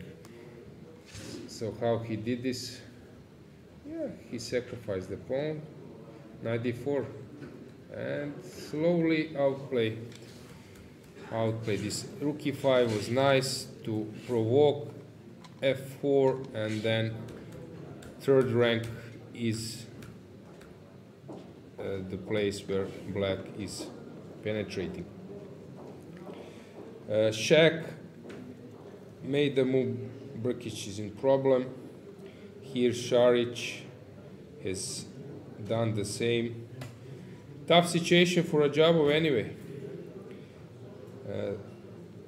I think it might be time to switch a little bit to the women's section. section. We will do it just to finish this one. Mm-hmm. Here McShane is winning in a Turkey against England. I'm missing one game in that match. So what do we have? We have with Hugo. What did he do? Okay, let's see. Just a second. Probably it was a draw. Yep, it was a draw. So it seems that just England is winning against Turkey. Here, Greece is dominating the match. But now it seems that this is just a draw. They will repeat the moves. So Shiro will make a draw. David Anton is also probably making a draw. And Yufa is better. No, so I wrongly estimated this match. This seems... No, it's not better. Okay, it's heading to but we will see. Okay, few more matches. France has something changed. Bacro is making a draw. Lagarde is winning. Can you check has Mossar? Yeah, he lost. Yeah, We he said lost. that. So France is struggling. Okay, although here they're having better position. And we have Serbia. Fedoseev against Pretke. Fedoseev is pushing. Won't be easy to win that one. Sarana has won. Šebenik against Injic. Looks better for black. So Injic is outplaying Šebenik. And we have the last board. Borishek against Markuš. Yeah, slight plus for Borishek. For Markuš. Serbia is probably winning that one. And the last match I was following was this one. White is better in Iceland. This first board. Okay, let's switch to women's section. So Yeah. we have is Azerbaijan. We have win of Mamadzada. Yep. We But have already 3 finished games in the first match. It would be good if we could see them on the camera as well. yeah, Yeah, of course, it's a bit far away, but away, okay, but we can see that. what's left Yeah, from the match. White is better there. Pauline is better. So France is actually closer to a win in that match. How about others? We have win of Paehtz for Germany. We have win of Juliana Terbe for Hungary. So 1-1 in this match and 2 games left. Okay, this one is lost, so black is winning. Advantage Germany. Yeah, and they just need one A draw. more on- draw, but yeah, and they're better on this. So Germany will win against Hungary. That takes us to Georgia against. So Netherlands. let's see how she lost. So it looked to me that she's better. Let's say not in this stage, but in this stage, white for sure should be better. So she went for some action. And slowly she got outplayed. So what has she missed? Somehow black pieces started to enter white position. Yeah, slowly she got outplayed. Oh, Okay. Queenie one, I just collect all the pieces. So it's strange that Bella is one of the highest rated players in the event. women's section, yeah. Yeah, has lost this way, but kudos to Eileen. Yes. And we have Mary again deciding the issue. The How is the current situation there? European champion. What has happened? She's slightly worse. So it was this. It just looks completely winning. Rook B1. Why not knight somewhere? D2. Okay. Let's see. So she ended up in this position. It looks again better, but then she went.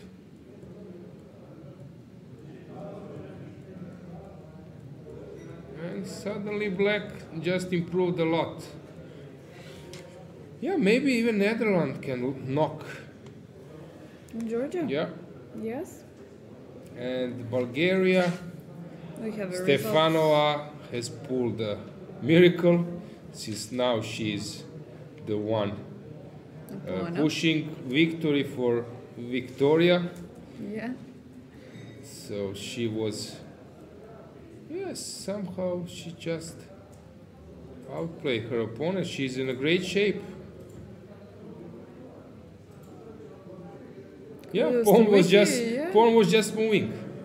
Fantastic. And then we have Salimova better and Pecheva probably better. Okay, Bulgaria is convincingly cruising towards the victory. Against Spain, yeah. Here in Armenia, okay, they have won the match. Serbia against Poland. And Stodora with an important Yeah, victory on the it's first board. Yeah, actually here black is not worse. Adela is doing quite well. Eric. It's hard for me to, but I say that it should be level. And it should be roughly equal. But and here Tiana is better.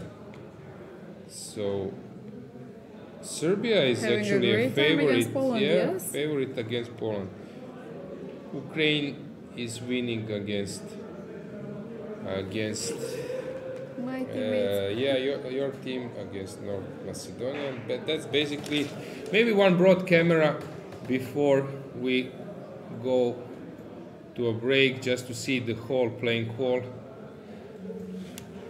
Yeah, now we see that some boards are missing. I see Markus Rager walking on right. Movsesyan is also walking. Stoll is there. Do you see any faces, familiar faces from your side? Trying to find some. This is Michko Perunovic, Yeah, Milorad Exiting, Perunovic, yeah. Serbian coach. coach now coming. Yeah, Yeah, you just can in have a front close of the up of him. camera. Yeah. Yeah, we see Austrian player Denise Trippold. She was walking as well. We have a game finished up there. I'm not sure which match is this. First board, probably in the open section. Yeah, we will come back, guys, later. Any comment in chat? Anything to discuss? We can check the chat while we are on a break. I Yes, think. exactly. I fully agree. So just we can conclude before break that still there is a lot of ahead of us. Yeah, see you soon. Stay with us.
Wow.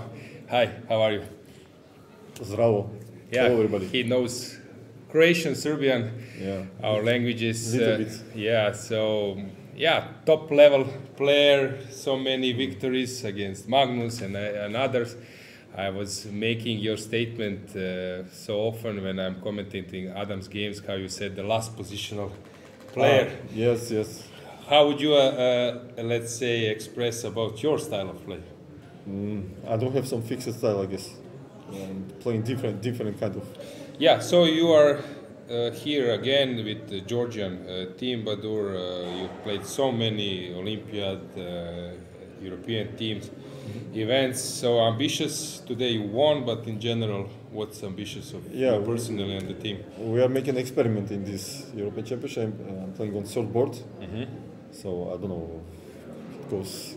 So far, it goes very hard. Yeah, especially yesterday was terrible match against Hungary.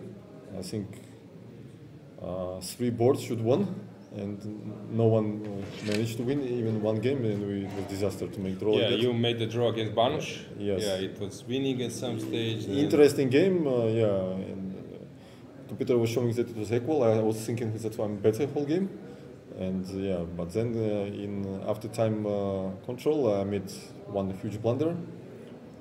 Forget that he can go up with king on f3 and protect g2 pawn. Not protect, I mean not allow to promote. Yeah, and it was shock for me. So I was lucky it was draw. Instead I could win. Yeah. So I'm always also many times saying that you as a team, I think that you're underrated. You have experience with playing with so many great players and scoring good games, positive results. You are underrated, 25-60. Are you inspired here, like especially because this is like your I would say natural surroundings? Yeah, I mean everything here I like. I like ex-Yugoslavia. I was once in Budva, 2009, I guess it was, when it was a European Individual Championship. It was quite lucky for me. Yeah. I think I took third place or something in Europe. Tomaszewski was first, if I recall well. And I think he beat Malachov in the final tie. Yeah, I think Ivan Sokolov was the best in the regular, and then there was this tie breaks and then tie break. So here also organization is perfect. Everything is very nice. A lot of spectators coming. Today was a lot of kids. We took some pictures, signatures. It's just inspiring this chess atmosphere to create something. Yeah, and regarding your rating, are you angry that you are not? No, it's okay. I know that it should happen because I had some difficult periods. We are all rooting that you get back because we like your games, like your style. Maybe you can tell us more about you. And you win against Žilka. I know Žilka quite well because he's playing also in Austria and in some other leagues. And recently he improved. He was like 25-50 player, and suddenly he's 26-10, playing quite well. Yeah, very solid player. I also have good relation with him. Met each other. I think it was in Poland. So what did you expect? Nice person. And what did you expect before the game? Before the game, I was expecting Trompowski, exactly what just happened, and but I didn't expect bishop a5. I thought he'll play c5 main line. Okay. I had some ideas. Will not reveal it because it can be useful. Don't do it. Yeah. Bishop f5, and you have to take on f6, I guess. Okay.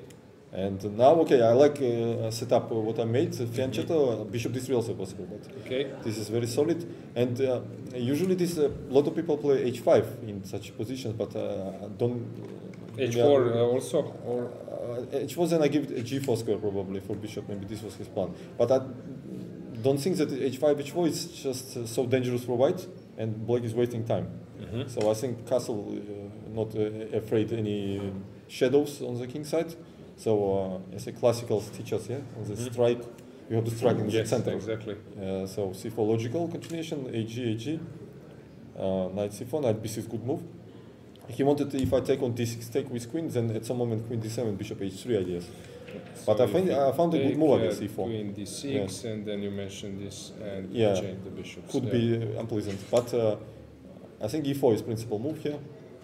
Because if he takes knight c4, ef, this opposite color of bishops favors for white, I guess. This position, always have this d5 strike. Because, when he opens this h file, he can also fire back in future after short castle. Maybe I will double rooks on h file and mate. Yeah, I understand. somewhere. Yeah. Okay, And so he did this. Yeah, I was expecting bishop e6 was interesting. I wasn't sure during the game what's going on after bishop e6, to be honest, because if I play knight e3, there's always this knight c4 unpleasant. If I take on d6, queen d6, after knight f4, he has a long castle.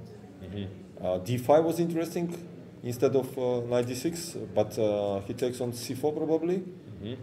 And after d, f, I wasn't sure what's going on here. Okay.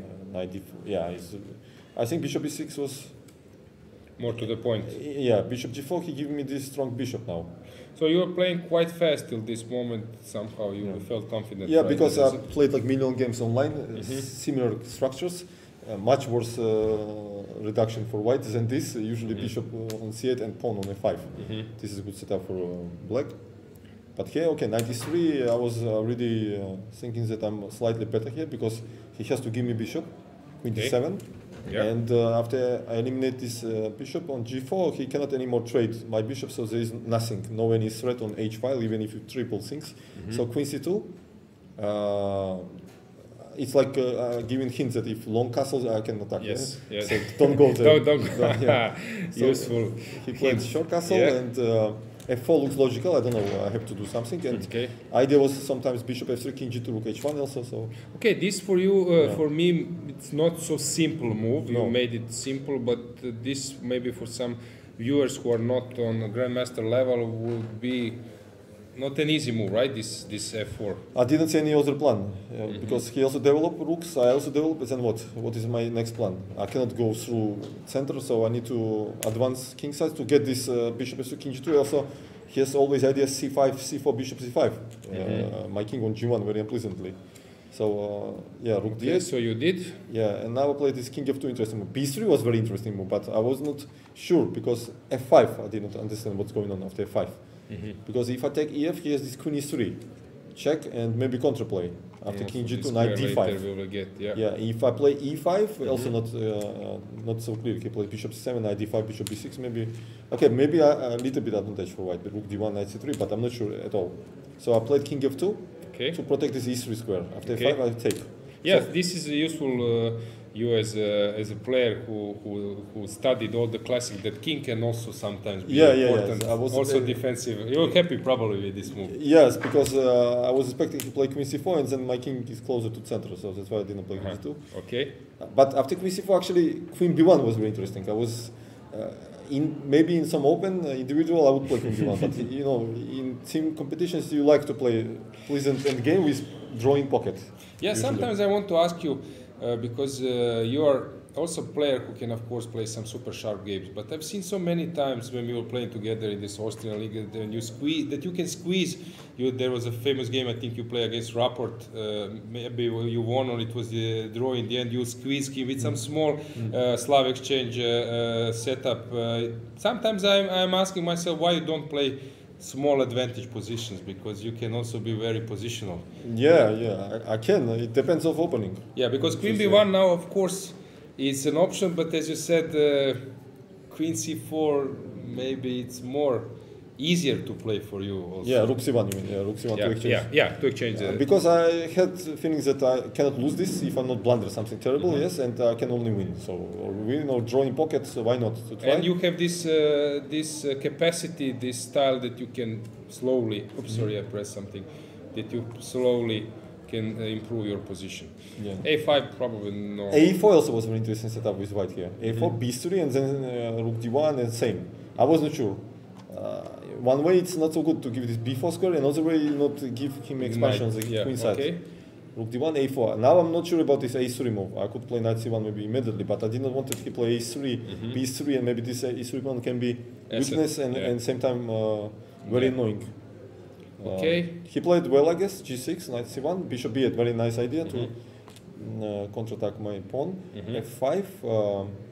The main idea was if he played bishop a7 instead of f5. I think I can play knight d3.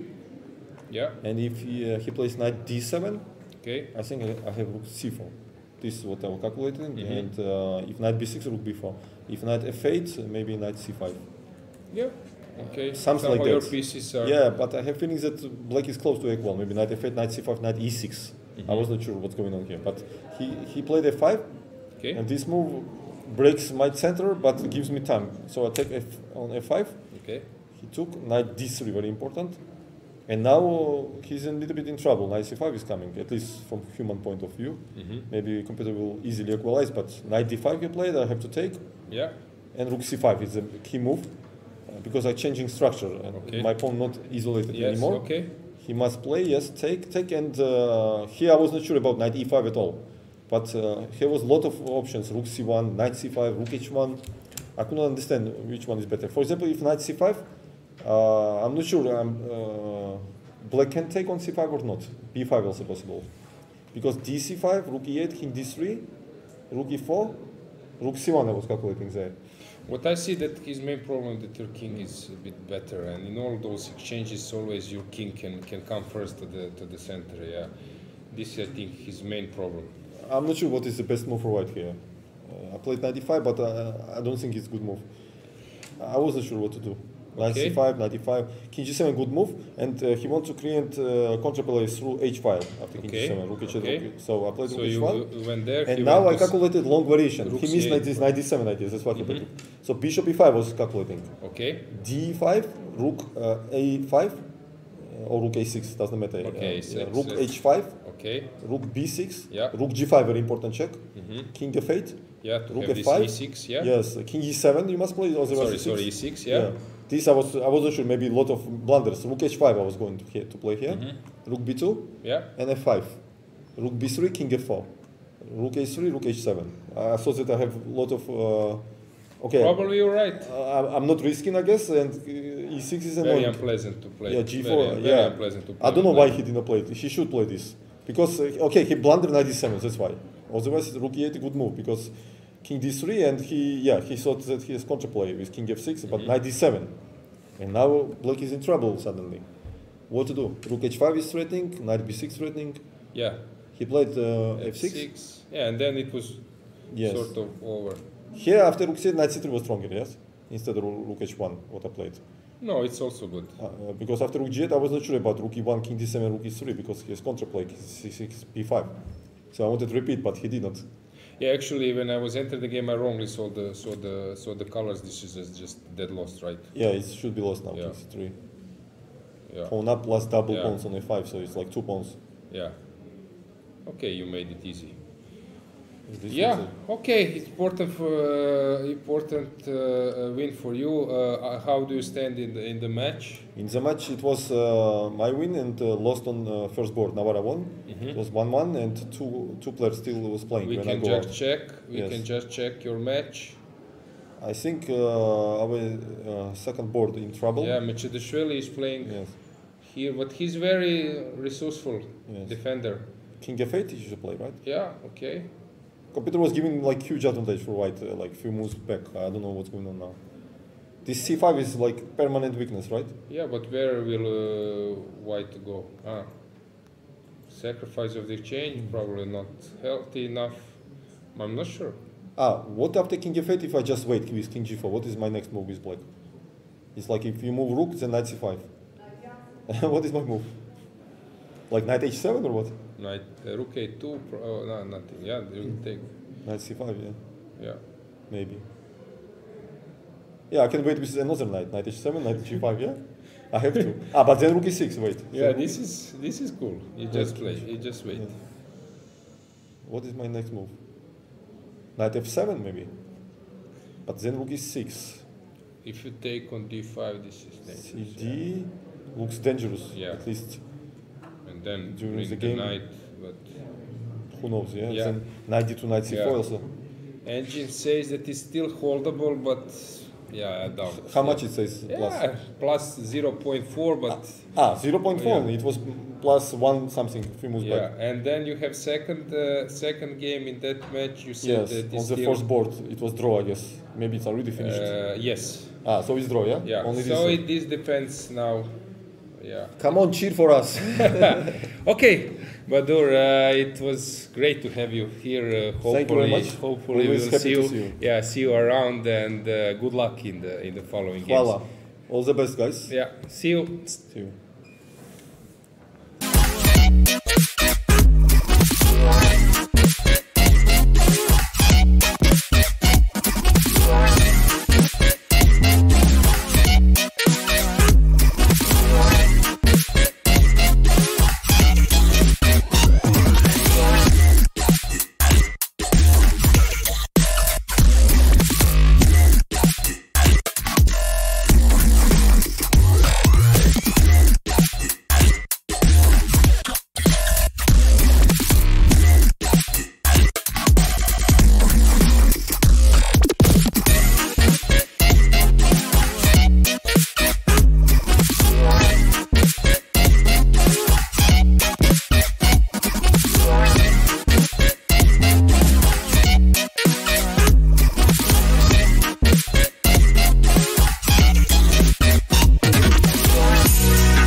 are back. Dragana is again back with me.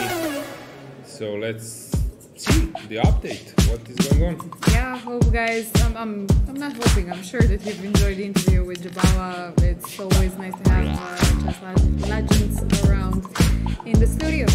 Yeah. Let's see what's going on in the games, in the matches. We have a draw in Teimour against Watershek, which is a bit surprising to me to see that this happened so fast. Yeah. Actually, maybe I overestimate the chances for a win. Just safe enough for black, for white. It takes us to the last one. Yeah, where white is mainly making some improvements, but still far away from anything green. How is Magnus doing? He's better, but far away. You can check the camera, but far away from anything tangible. Ruchi took his deal, but now white always has this asset of just 2 pawns in the center connected, and after Alexei looks at 2, then there's this, and how do you win this one? So I think that here f4 was sure, I guess. He clearly missed something. Maybe this mini one was missed. Then if you take on d4, then queen e7, king e6, and then you cannot escape. hd is hanging, and you will be just checked forever. So I think that queen e1 was the move missed by Magnus, and now he is far away from the win. Here, of course, he could have taken the d4.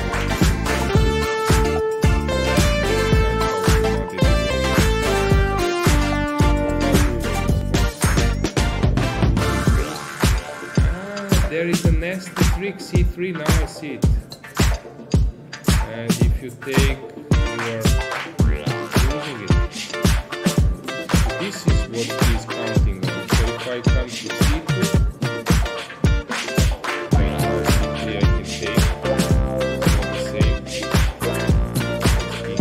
come closer. Very interesting. Very interesting. All again.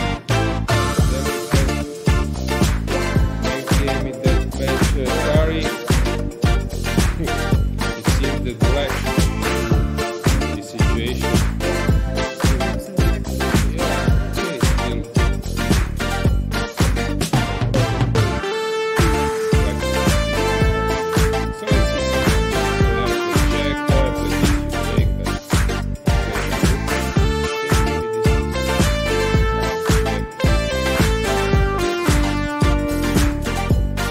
let's take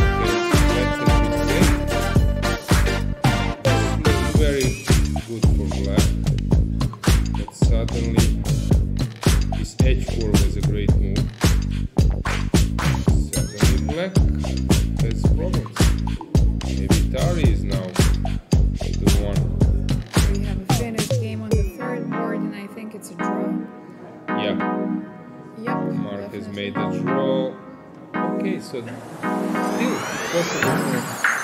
Norway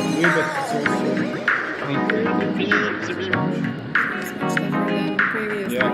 What has happened in Nikolovska in Romania since this nice Croatia draw?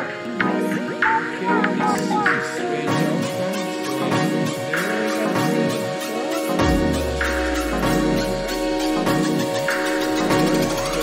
Second.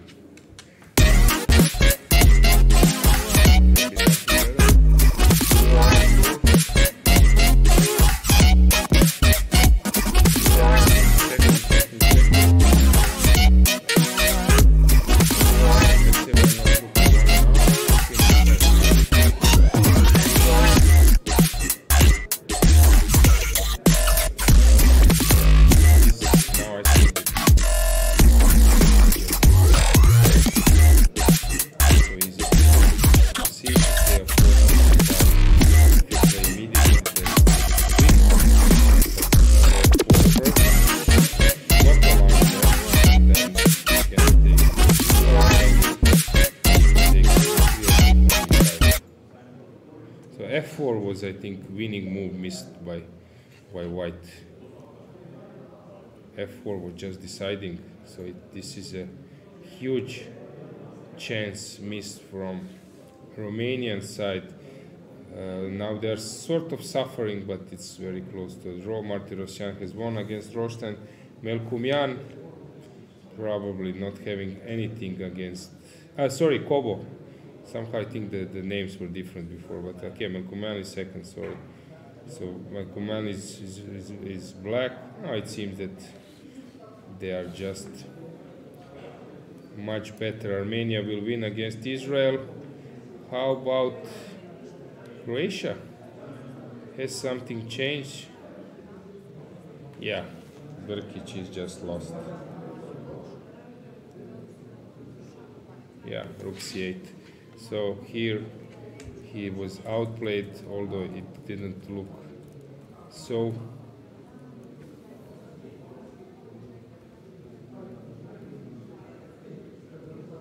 Wait. Engine say it's draw. Now I just turn it to check. Really? So he missed a chance for a draw?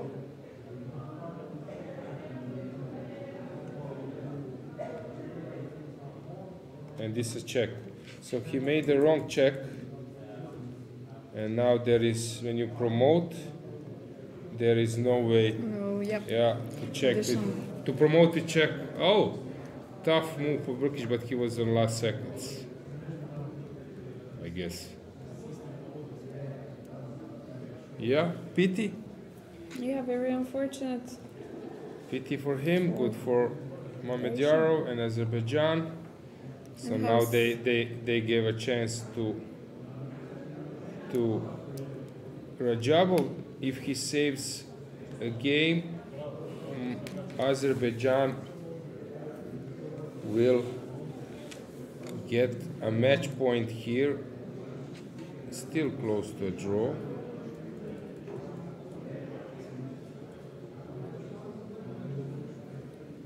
It's very strange that Šarić took this route, again king g2, but maybe it's possible. Okay, still a long game. It's not easy, like he's suffering. Croatia has chance to win the match anyway. England against Turkey, McShane is just completely winning, so nothing has changed there. Greece, all draws, and the last board, Ufa against...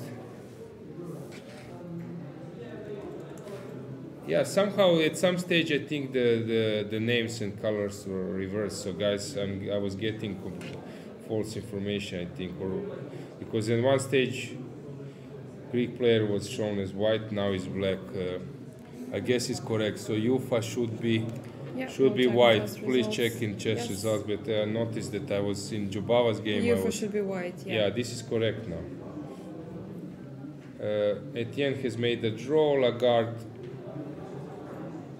is drawing the game.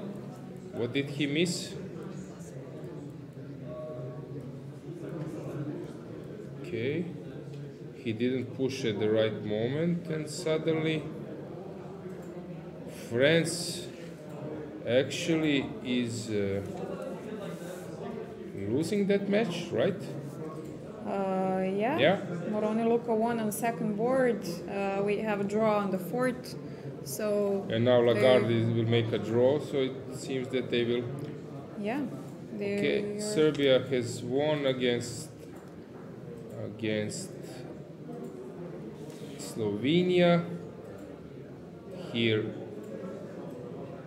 still, it's winning for white. Iceland has a chance. What happened in that match, in Icelandic match, on the I'm missing one board. So we have Erdos, Banuš, Kozak, who played Gledura. Erdos, Banuš, Kozak, and Balog. Balog, what did Balog do? Yeah, let's see. Balog still playing. Okay, I see the game now. It looks drawish, but still Okay, Iceland has chance against Hungary. Okay, so let's go back to the main boards. Has something changed? Okay, here White is pushing. Still Poland is trying to squeeze. Magnus, what happened here? All those moves were played. Very complicated. He's trying to put pressure on White. 3 minutes on clock. Tari is now much better.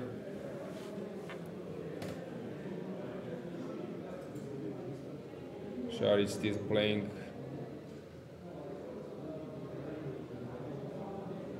Maybe we can also check the host since it's the last camera that we have. Yeah, Just okay. briefly.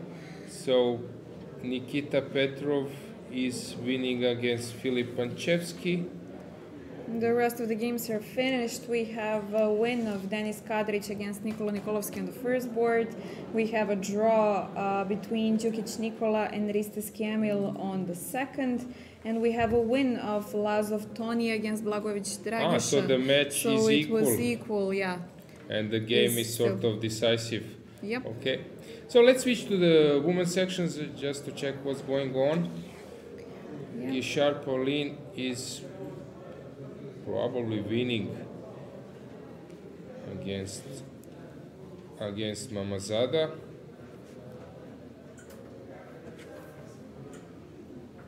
Sorry, my bad. No. So I made the mistake. So she's playing against Mamadova. Sorry. And White is much better there. Then we have in Georgia has something changed. Arabidze. It is the last game But of wait, the match. what happened here? Some wrong transmission. Yeah, I guess, transposition. We don't have correct moves there. yeah. I will check immediately. Is this game still in progress?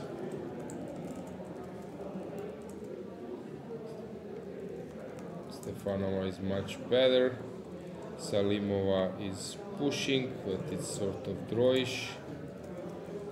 And Pejcheva is better.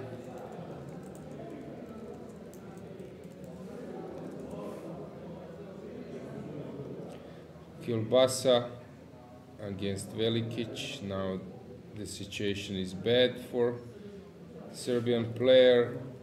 Then we have Jovana Eric. Complicated. It was just corrected, so it was queen f3 instead of queen f4. It was corrected. So let's just check. So let's see how Arabidze is doing. But where is the rook? It's taken. I have wrong position then. I think that this is it. I have bad position, you can see on the screen. Yeah, so queen f, rook f3, not yet corrected Maybe at my place. you need to refresh it. Maybe we can try with that. In the meantime, guys, you can see we Yeah, it's corrected now. yeah, we have a close-up on the first match of the Yeah, good. women's section. You can see the players better now. Yeah. Let's go back to men's section just to see it, because Magnus is having his final moments. So what's going on here? Last board. White is dominating. What is Magnus doing in that end game?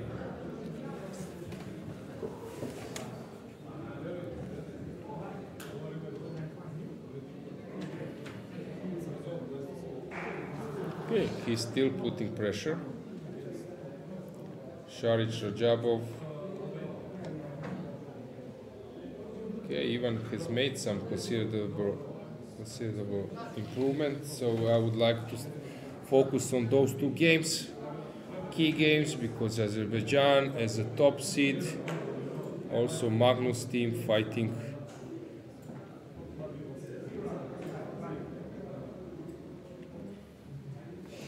You can please update me, Dragana, if you have some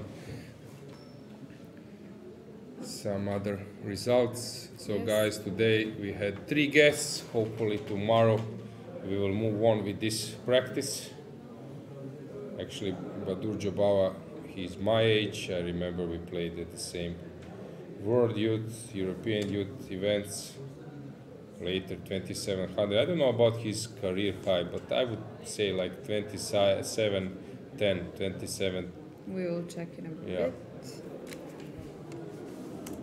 to be But precise. have you noticed when he said that I was playing this a lot on internet and so on, so he gets this big practice. Yep, so career high in classical 2734 Oh, and So- in blitz 2758. yeah. Even This more. classical is very important. So he was Yeah. 2730. So 34. my mistake. Kudos to Badur, great, fantastic player. I'm rooting that he comes back to top. So Magnus still trying to do something. What has happened here? Okay, so he allowed this rook e2, his opponent. Was this a wise choice? Other option was to just not allow him this rook e2. You know that Magnus is one of the best, not one of the best, but I was trying even to say in history about his understanding in rook's endgames and all other endgames.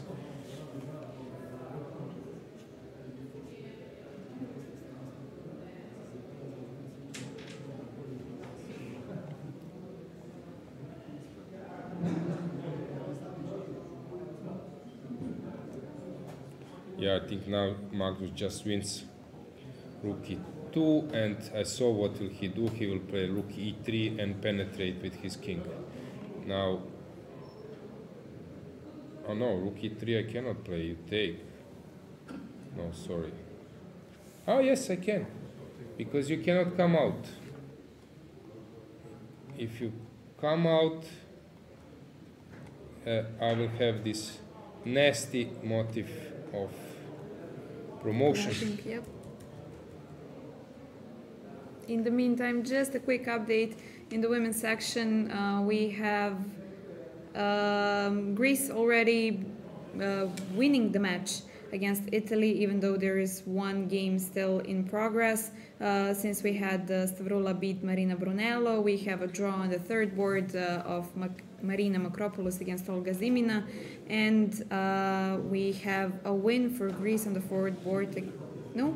Oh, I'm mistaking. This is the wrong result. So okay, so it's the match is equal. Tiago Ecci managed to win on the forward board, so the match is equal, which means the second board will decide the match. Last seconds in Magnus games. Magnus game, rook h5 play. Now I know what he will play. He will play a3, probably, and just now somehow make this asset. Okay, but still a3. You take on b5. Can I play rook b3? Probably I can, but still need some, because point if you take, then I just penetrate. Sorry, not c3. Maybe even c3 is good, but I will hide, and then I'm using this b pawn as a shield, and I will win that one. But maybe what if you take or not take? Maybe I don't know about this. This needs some kind of calculation. Yeah, that's why he's calculating. His opponent made a move on last 3 seconds while we are waiting for Magnus to see, just to check what is Šarić doing. Šarić is putting pressure, but there are not many pawns left. And we get back to Magnus. What did he do? A3 played. Yes. Just a few. He makes that look so easy. 10 seconds.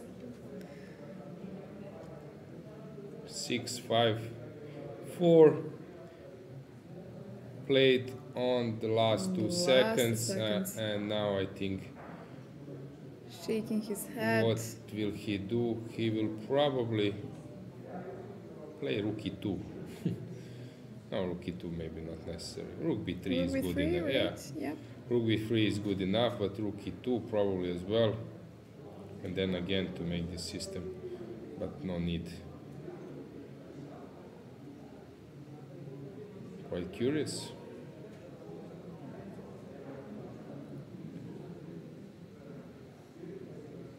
How they say, football is a sport where 11 of one team and 11 of other team plays and Germany wins in the end, how they were saying before.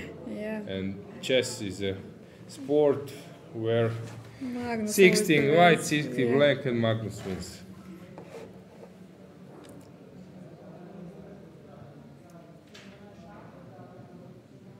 Actually, his opponent has made a move in the last second, or? Not sure. Well, seems like the clock has been corrected, so probably in the last second, yeah, very stressful. Yeah, Deak style.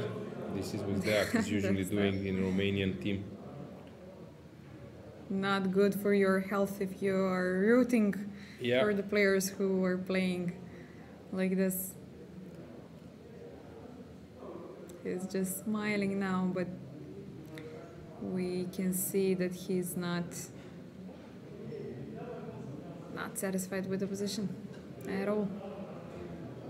Yeah. Now Magnus sees that rook b3 wins, rook b3, e2 yep. wins, and decides that okay, it's time to play rook b3.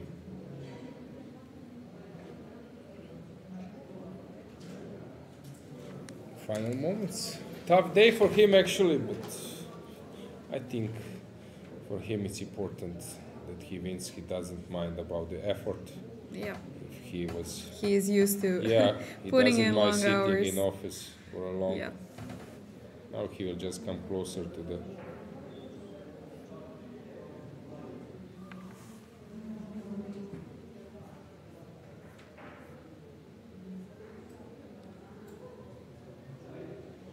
Yeah, trying to check where to go probably. King e5. Anything has changed in the meantime?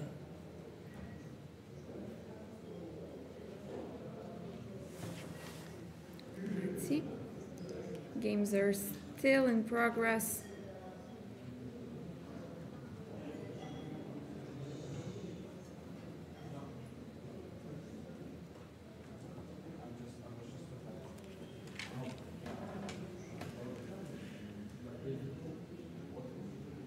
Score sheets are changed. That means that 61st move has been played.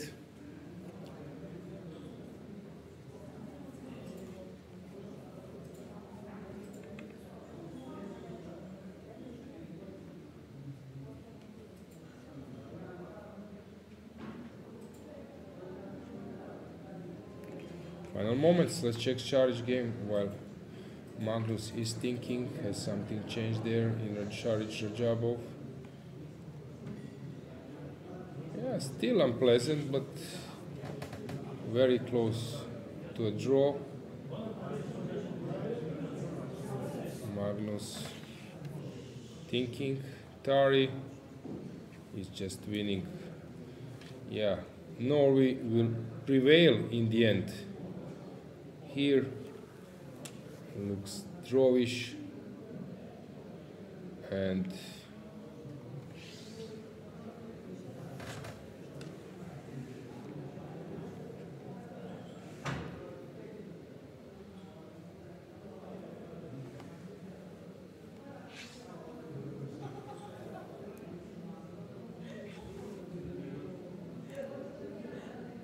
yeah, we can check maybe the camera from the playing hall, how many See what's going on.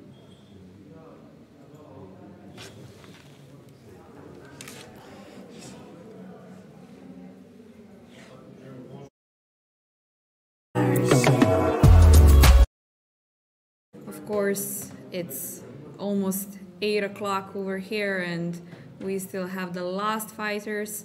I believe this is Slovenia's match, the last girls that we can see.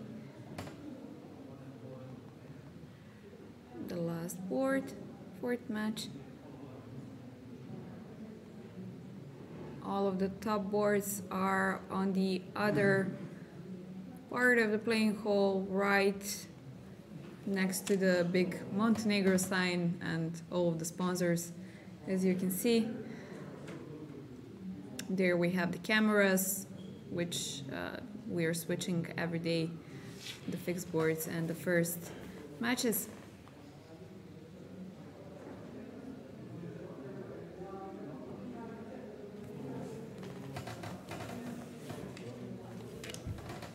Banikas. Yeah. I see. Close here. Yeah, I see him on the left. Empty. Sort of getting empty playing hall. Okay, let's see Kozul now following Ivan Šarić, who is playing against Radjabov. You see this sort of gathering far right that I think that Azerbaijan captain in the Azerbaijan team is Guseinov, or he's I think, yeah, he's not on the players list, so I think he is in the, if I'm not mistaken, that he is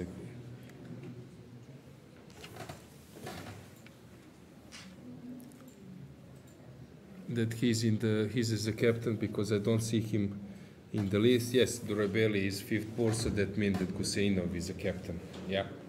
Okay, so let's check. The board has something changed. Let's follow a bit first match. So what's going on here in Germany? Let's check. Let's switch the camera. In Germany, okay, still The last decisive game.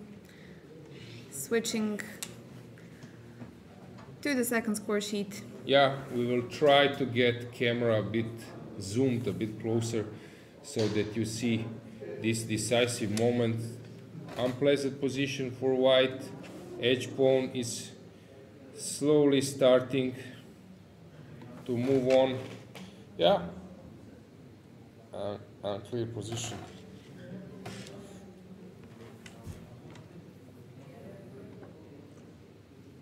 In Magnus' game, yeah, he has won the game.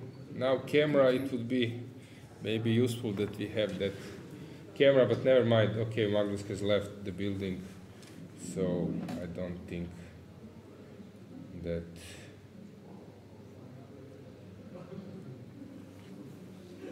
yeah, we will try to zoom. Okay, you see, guys, we are so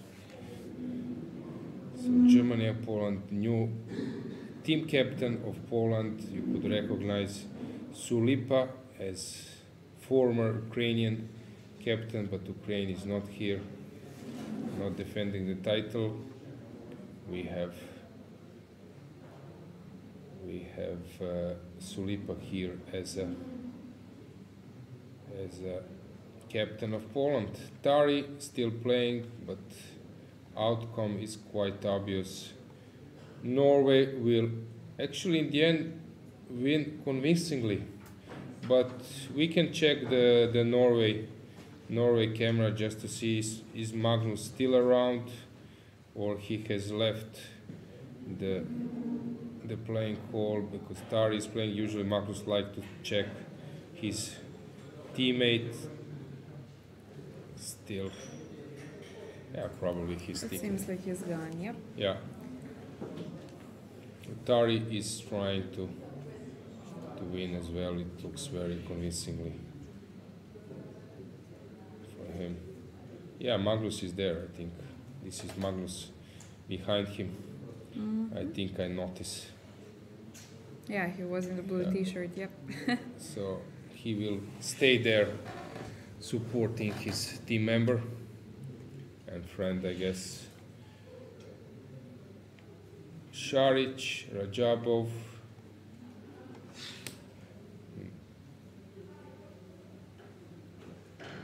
So Still. I've just seen Banikas exiting the building, which means that Greece has finished. What has happened there? They've won the match. Anastasia Evermaidu won against Elena Sedina on the second board, which means they have won 2.5, 1.5 against Italy. Yeah, let's just check that Congratulations. match. I've heard that Solahidu has somehow surrendered the queen. What has happened there? So it was like Italian game. Okay, yeah, this looks ideal for black. So basically this outcome of winning the queen, which is nice, was understandable because of so big advantage there. Yeah, let's check briefly what's going on.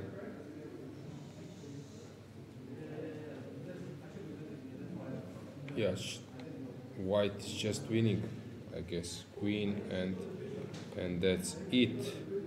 So France is winning. Arabidze playing. Black shouldn't be worse here, but some precise play is needed. Stefanova still trying. In that match, Salimova was also pushing. It will be a draw, but interesting. Rook's endgame.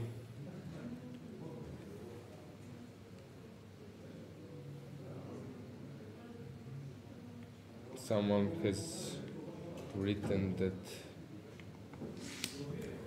here white was just completely winning in Dina Belenkaya game, that it was just completely lost for black, which looks really scary. Yes, she was dominating. Everything looked like an ideal model game. So what had happened here? But somehow she allowed this counter attack, because this bishop is completely cutting black connection. This rook b1 was maybe first step into the wrong direction. Ooh, and then came this motif, and you get checkmated. Rook is suddenly entering. Yep. Oof, tough loss for Dina. From a dominating position, yep. Okay, in men's section, Šarić is now trying to squeeze something, but I don't know. He will be 2 pawns up, but no, of course 95.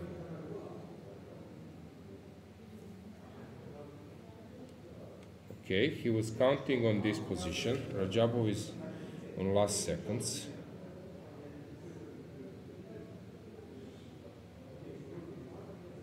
This was Šarić's plan, and it looks sort of winning, but there is a nasty surprise. I just briefly consulted the engine, and 93. What a move! No, he missed. Oh. Okay, well, on the last seconds it was. Yeah. Okay. Hard to see it. Is this now changing the situation? Because here the point was, if you come here and you take, but you don't take here. No, this is bad. No, this is a draw, but no, my bad. Engine was wrong. Now he doesn't need to take. He plays this, Šarić wins. So king e4 was probably the only move. Šarić played f3. Okay, good. Good for Šarić. Okay, Radjabov knows how to hold this type of position, so, and he can play long time. Yeah, he saw that this 93 is not winning, so my bad. Yeah.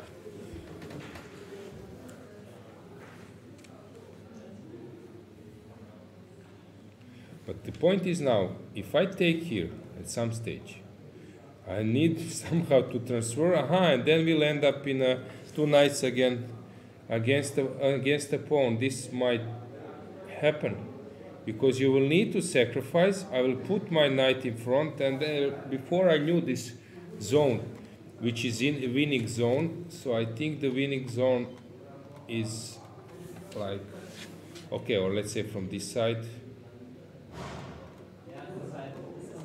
I think this is the zone. Or is this one? Now I cannot recall. I need some help. Дворецкий manual. Yeah, I need some help. Is this? Sorry, like this I would say. Is this a zone? He didn't want to enter it. Now Šarić has chances. A fantastic endgame because you want to sacrifice both knights, because with two knights, actually, people are saying there is no mate. Yes, there is a mate. And I'm not sure about what does the rule said. What if your flag falls and the opponent has two knights? If there is no checkmate. There is a checkmate with bad play. There is a checkmate. Then you lose the game. Yeah. If there is just a mating situation, no matter how many moves you need. Yeah, it's easy. I can find the situation. You can win the game.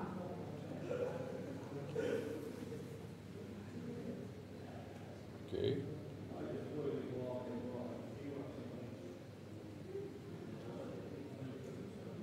Tough situation for Radjabov. Maybe now we can switch camera just to check this broad camera. We will see that people will gather for sure at his game. So you see on the right, yeah, I see that Radjabov is making a move. You see that, guys, that he's sitting there. Some players are around him. Okay, so crowd is gathering, and also some other games as well. So let's go back to moves. It's not easy to see from distance, but yeah, let's go back.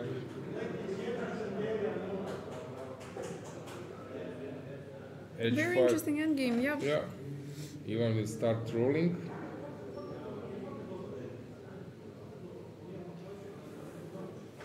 H5 will happen, probably. Is there any nasty trick Radjabov might come up? Yesterday Šarić was in studio, but I didn't know that it would be interesting to have him once again. Yeah. In the meantime, we have a draw in Bulgaria versus Spain in the women's section. Dragana Paehtz against Anna Matnadze on the fourth board. Mm-hmm. And first board, Stefanova is still playing, Salimova. We can switch to that just to show you guys that I was mentioning this before, that remember what did I say? If the king is here, white, king is black. If black is on the move, black draws with king f2. White wins if white in this position, when those two kings are here, white wins if white is on the move and give check. So here, obviously, black has improved version, so it will be a draw. Which means that Stefanova will need only a draw. Yeah, but she's pushing, she's trying to win herself. Anything else? Arabidze is playing. Still playing. Any progress there? Oh, Pauline is, what I see now, it's now suddenly a draw. What happened there? Against Madova. Few moves before. I can also check. Yeah, so the viewers can see what we're seeing as well. Yeah, so this was the case, guys.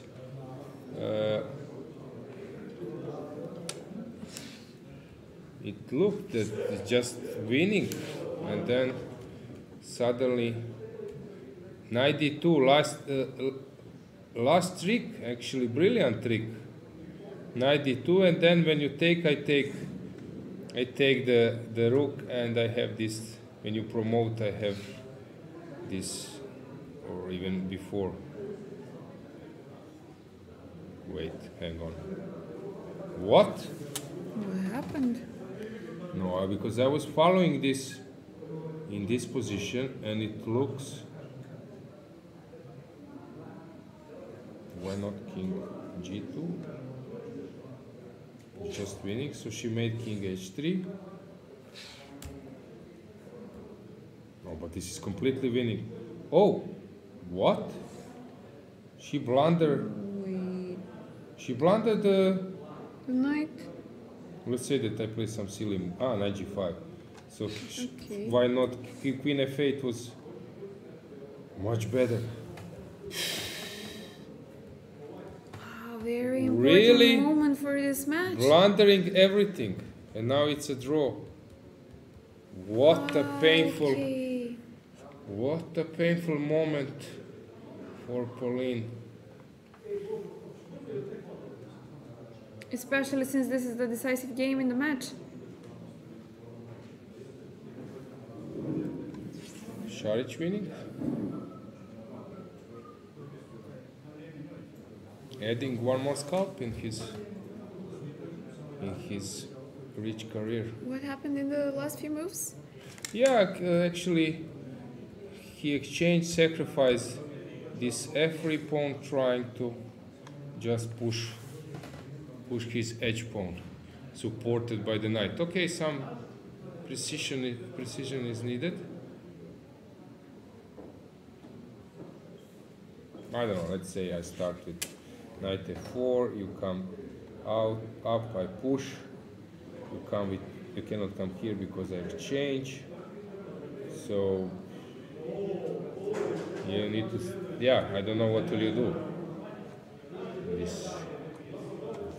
You have lost this last trick, but I can just avoid it probably like many ways. Away and Yeah, so I expect resignation very soon. King g3 played. Impressive for Šarić. Yeah, knight f4 just. You know what I've noticed? On the last European individual, everybody that came into the studio started playing the tournament very well. So maybe We need to be careful to decide whom will live. Šarić came to the studio yesterday. Today we are seeing the last moments of the game, but expecting a win against Radjabov. This is huge result. Yeah. Yeah, while we are waiting, is chat Chat. Okay. burning with this result? Oh, see that Joanka Huska, someone wrote, has A rook and versus 3. Let's see, I like those pawns, type yep. of endgames. Let me find her. Where is it? I'm missing England. Okay. Let's see how this against Infraimski.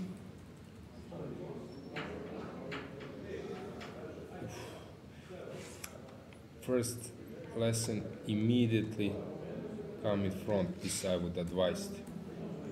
But okay, still.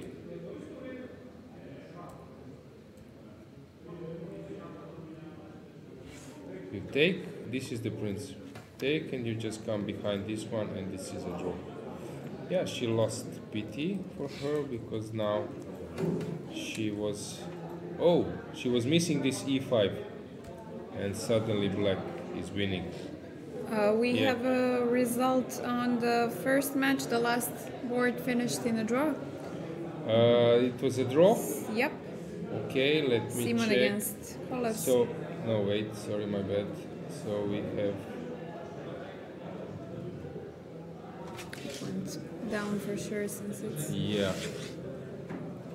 In the end, it was a draw. So Tar is still playing. Why this was a draw? Okay, probably king. Because this now it's not a draw. So probably this move was not played. Maybe even this.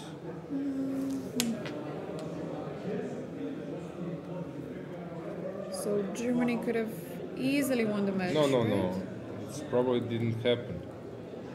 So You think someone something- inputted, but probably he was just waiting with King C, King C4, so this is wrong transmission. Šarić against Radjabov. Final moments.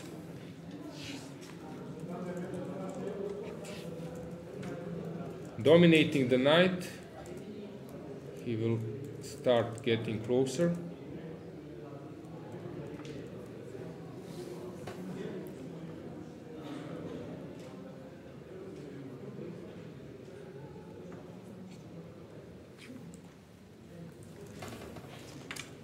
This game is still in progress. I'm not sure. Tari with, let's see the position which is on the board. Okay, this needs some work to be done. Okay, but even psychologically, I think it will be a very important win for Tari today. After having a little bit of rocky start, let's see.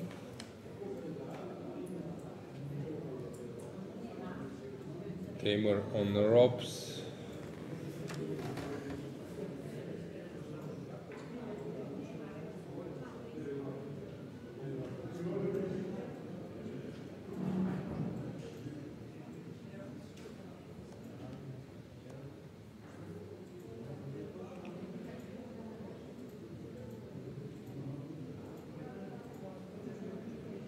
Okay, the tournament will become more and more interesting.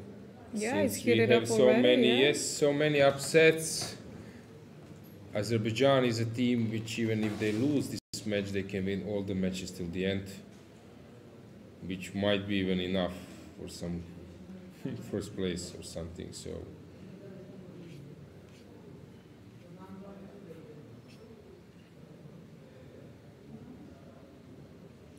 That's basically it. Radjabov will resign. No chance to stop. Croatia winning against Azerbaijan. So Armenia on ropes. England equal match 2-2 and winning against Azerbaijan. Croatian Yeah, players quite writing proud, history yeah, quite over here, proud. yeah. On Croatian team.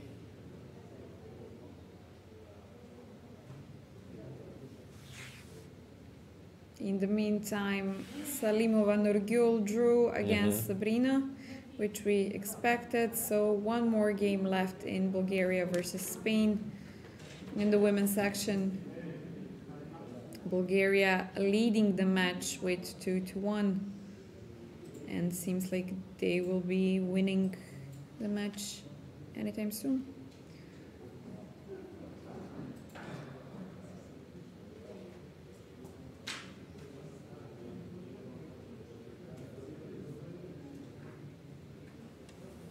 Now I expect that we get this sign Šarić won the game. I think that's it. And I have to mention a very important win in the women's section as well. Serbia won against Poland. Todorinic won on the first board, Tijana Mandura won on the fourth. Olivia Kilbasa got a win for Poland on the second board, but it wasn't enough since the third board ended in a draw, Jovan Eric against Jolanta Zawadzka. So, important win for Serbian girls as well. Congratulations. Yeah. So, we are waiting. France has finished their, in women's section, their match. I think it's drawn, although it might, yeah, the time is... The time is up. So it's, no result on the board, but yeah, it So must Tari be is probably winning this one, but still some technique is needed. Melkumian is winning this one. Suddenly he managed to... How to win this? Where was this blunder? He just lost both pawns. Strange. But that means that, okay, anyway, Israel is losing. Tershakayan against Mirin somehow misplayed, and this is heading to a draw because now, no wait, king c4, king d6, king b4, king c7. Let me just calculate. This is lost, but I have a5, which is enough. Yeah, it's a draw. Let's see if this was missed by him. Probably not. It was drawn anyway. Stefanova has just won the game, so that means that Bulgaria has beaten Spain with 3-1. Yeah, we are waiting. We don't have Šarić result. Pauline as well. Yeah. So hoping that arbiters will input them soon. Of course, it's quite obvious which result.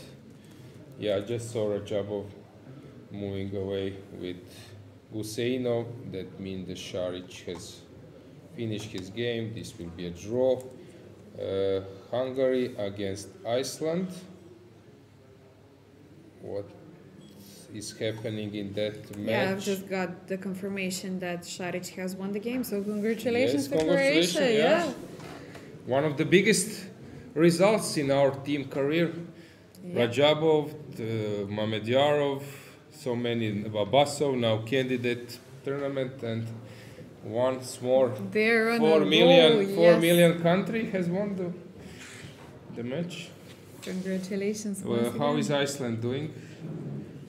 In Hungary, see. so Gretersson has made a draw against Erdos. And who else? Balog, we have Banuš. Banuš has won the game, so probably Iceland has lost the match.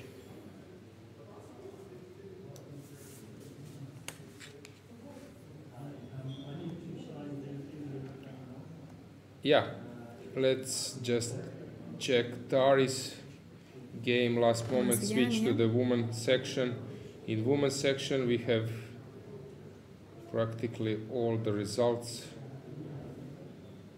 Georgia is finished. Yeah, we have all the results in that competition. So I think Everything we finished. can conclude that just to see will Tari, although it's not so important because the match is finished. So maybe we can just go through results once again and who is the leader. So please. So we have in men's section we have results. Go to the pairings. So before the match, Poland and Germany was on 6 match points. Israel. So Poland and Germany, we know that now they are on 7 match points. We have Armenia, Croatia. No, Armenia is on 7 as well. Armenia is on 7. Then with 6 match points, we have Serbia. We have Croatia. England has won the match, right? England, Greece, many teams on 6 match points. Yeah, it's just getting Yeah. interesting. Also, yeah. Also Netherlands. What did Netherlands do? I think they won They, today. no, they made a 2-2 against Romania. So Netherlands and Romania, they're also on 6. So we have 3 teams on 7 and many on 6. And in women's section? We can check. In women's section, we have France, Azerbaijan on 7. Germany has won the match, right? Yes, So Germany they are won also today. on 7. Bulgaria On today, 6. Serbia on 6. Netherlands won. Ivan Forest won. No, Netherlands play, I think 2-2. I think they play 2-2 No, I against Georgia. Yeah, since it was a draw in Yeah, Maria so please Rebiz's game, go yeah, back. so 2-2. So please go back. So we Yes. have, once again, we have France on 7, Azerbaijan on 7, Germany on 7. On 6 we have Bulgaria, Serbia. I don't know about Armenia. I think they have won the match. Armenia, I think they are on 6. Yeah? Quite interesting crowd. Switzerland, what did they do? They lost against Armenia, right? Yep. Yeah. Yep. So, yeah, we have final results. Here, Tari will most likely win this one, but this is not changing the outcome of the match. Yeah, any comments, anything from the chat before we conclude our today's session?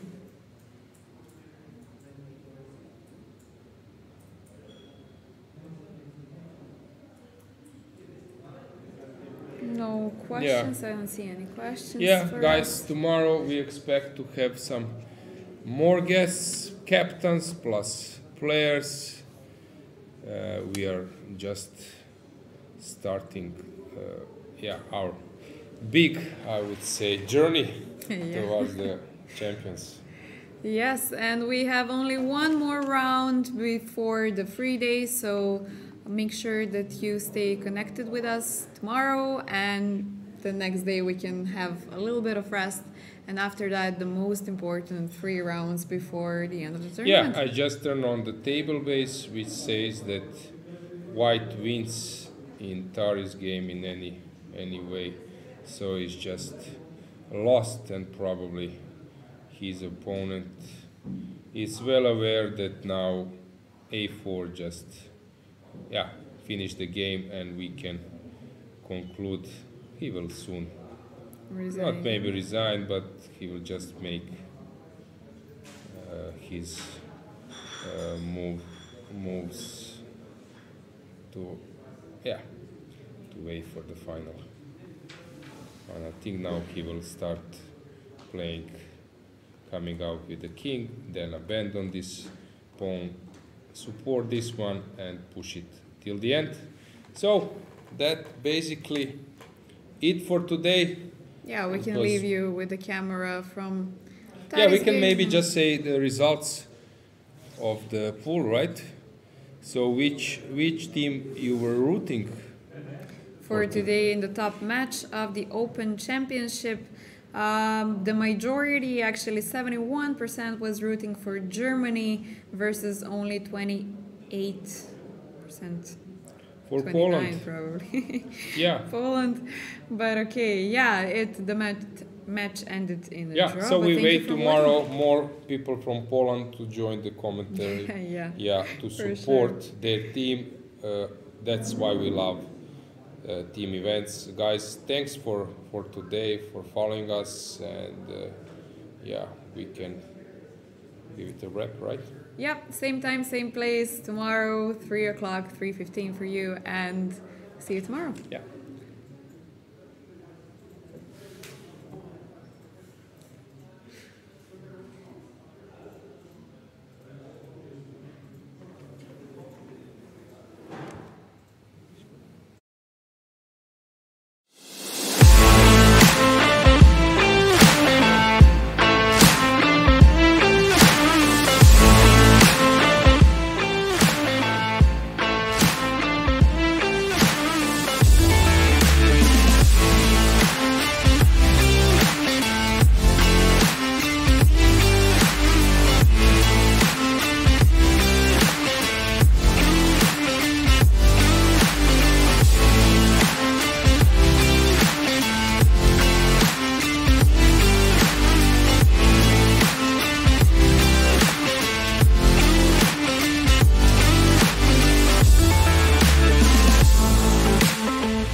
Share for your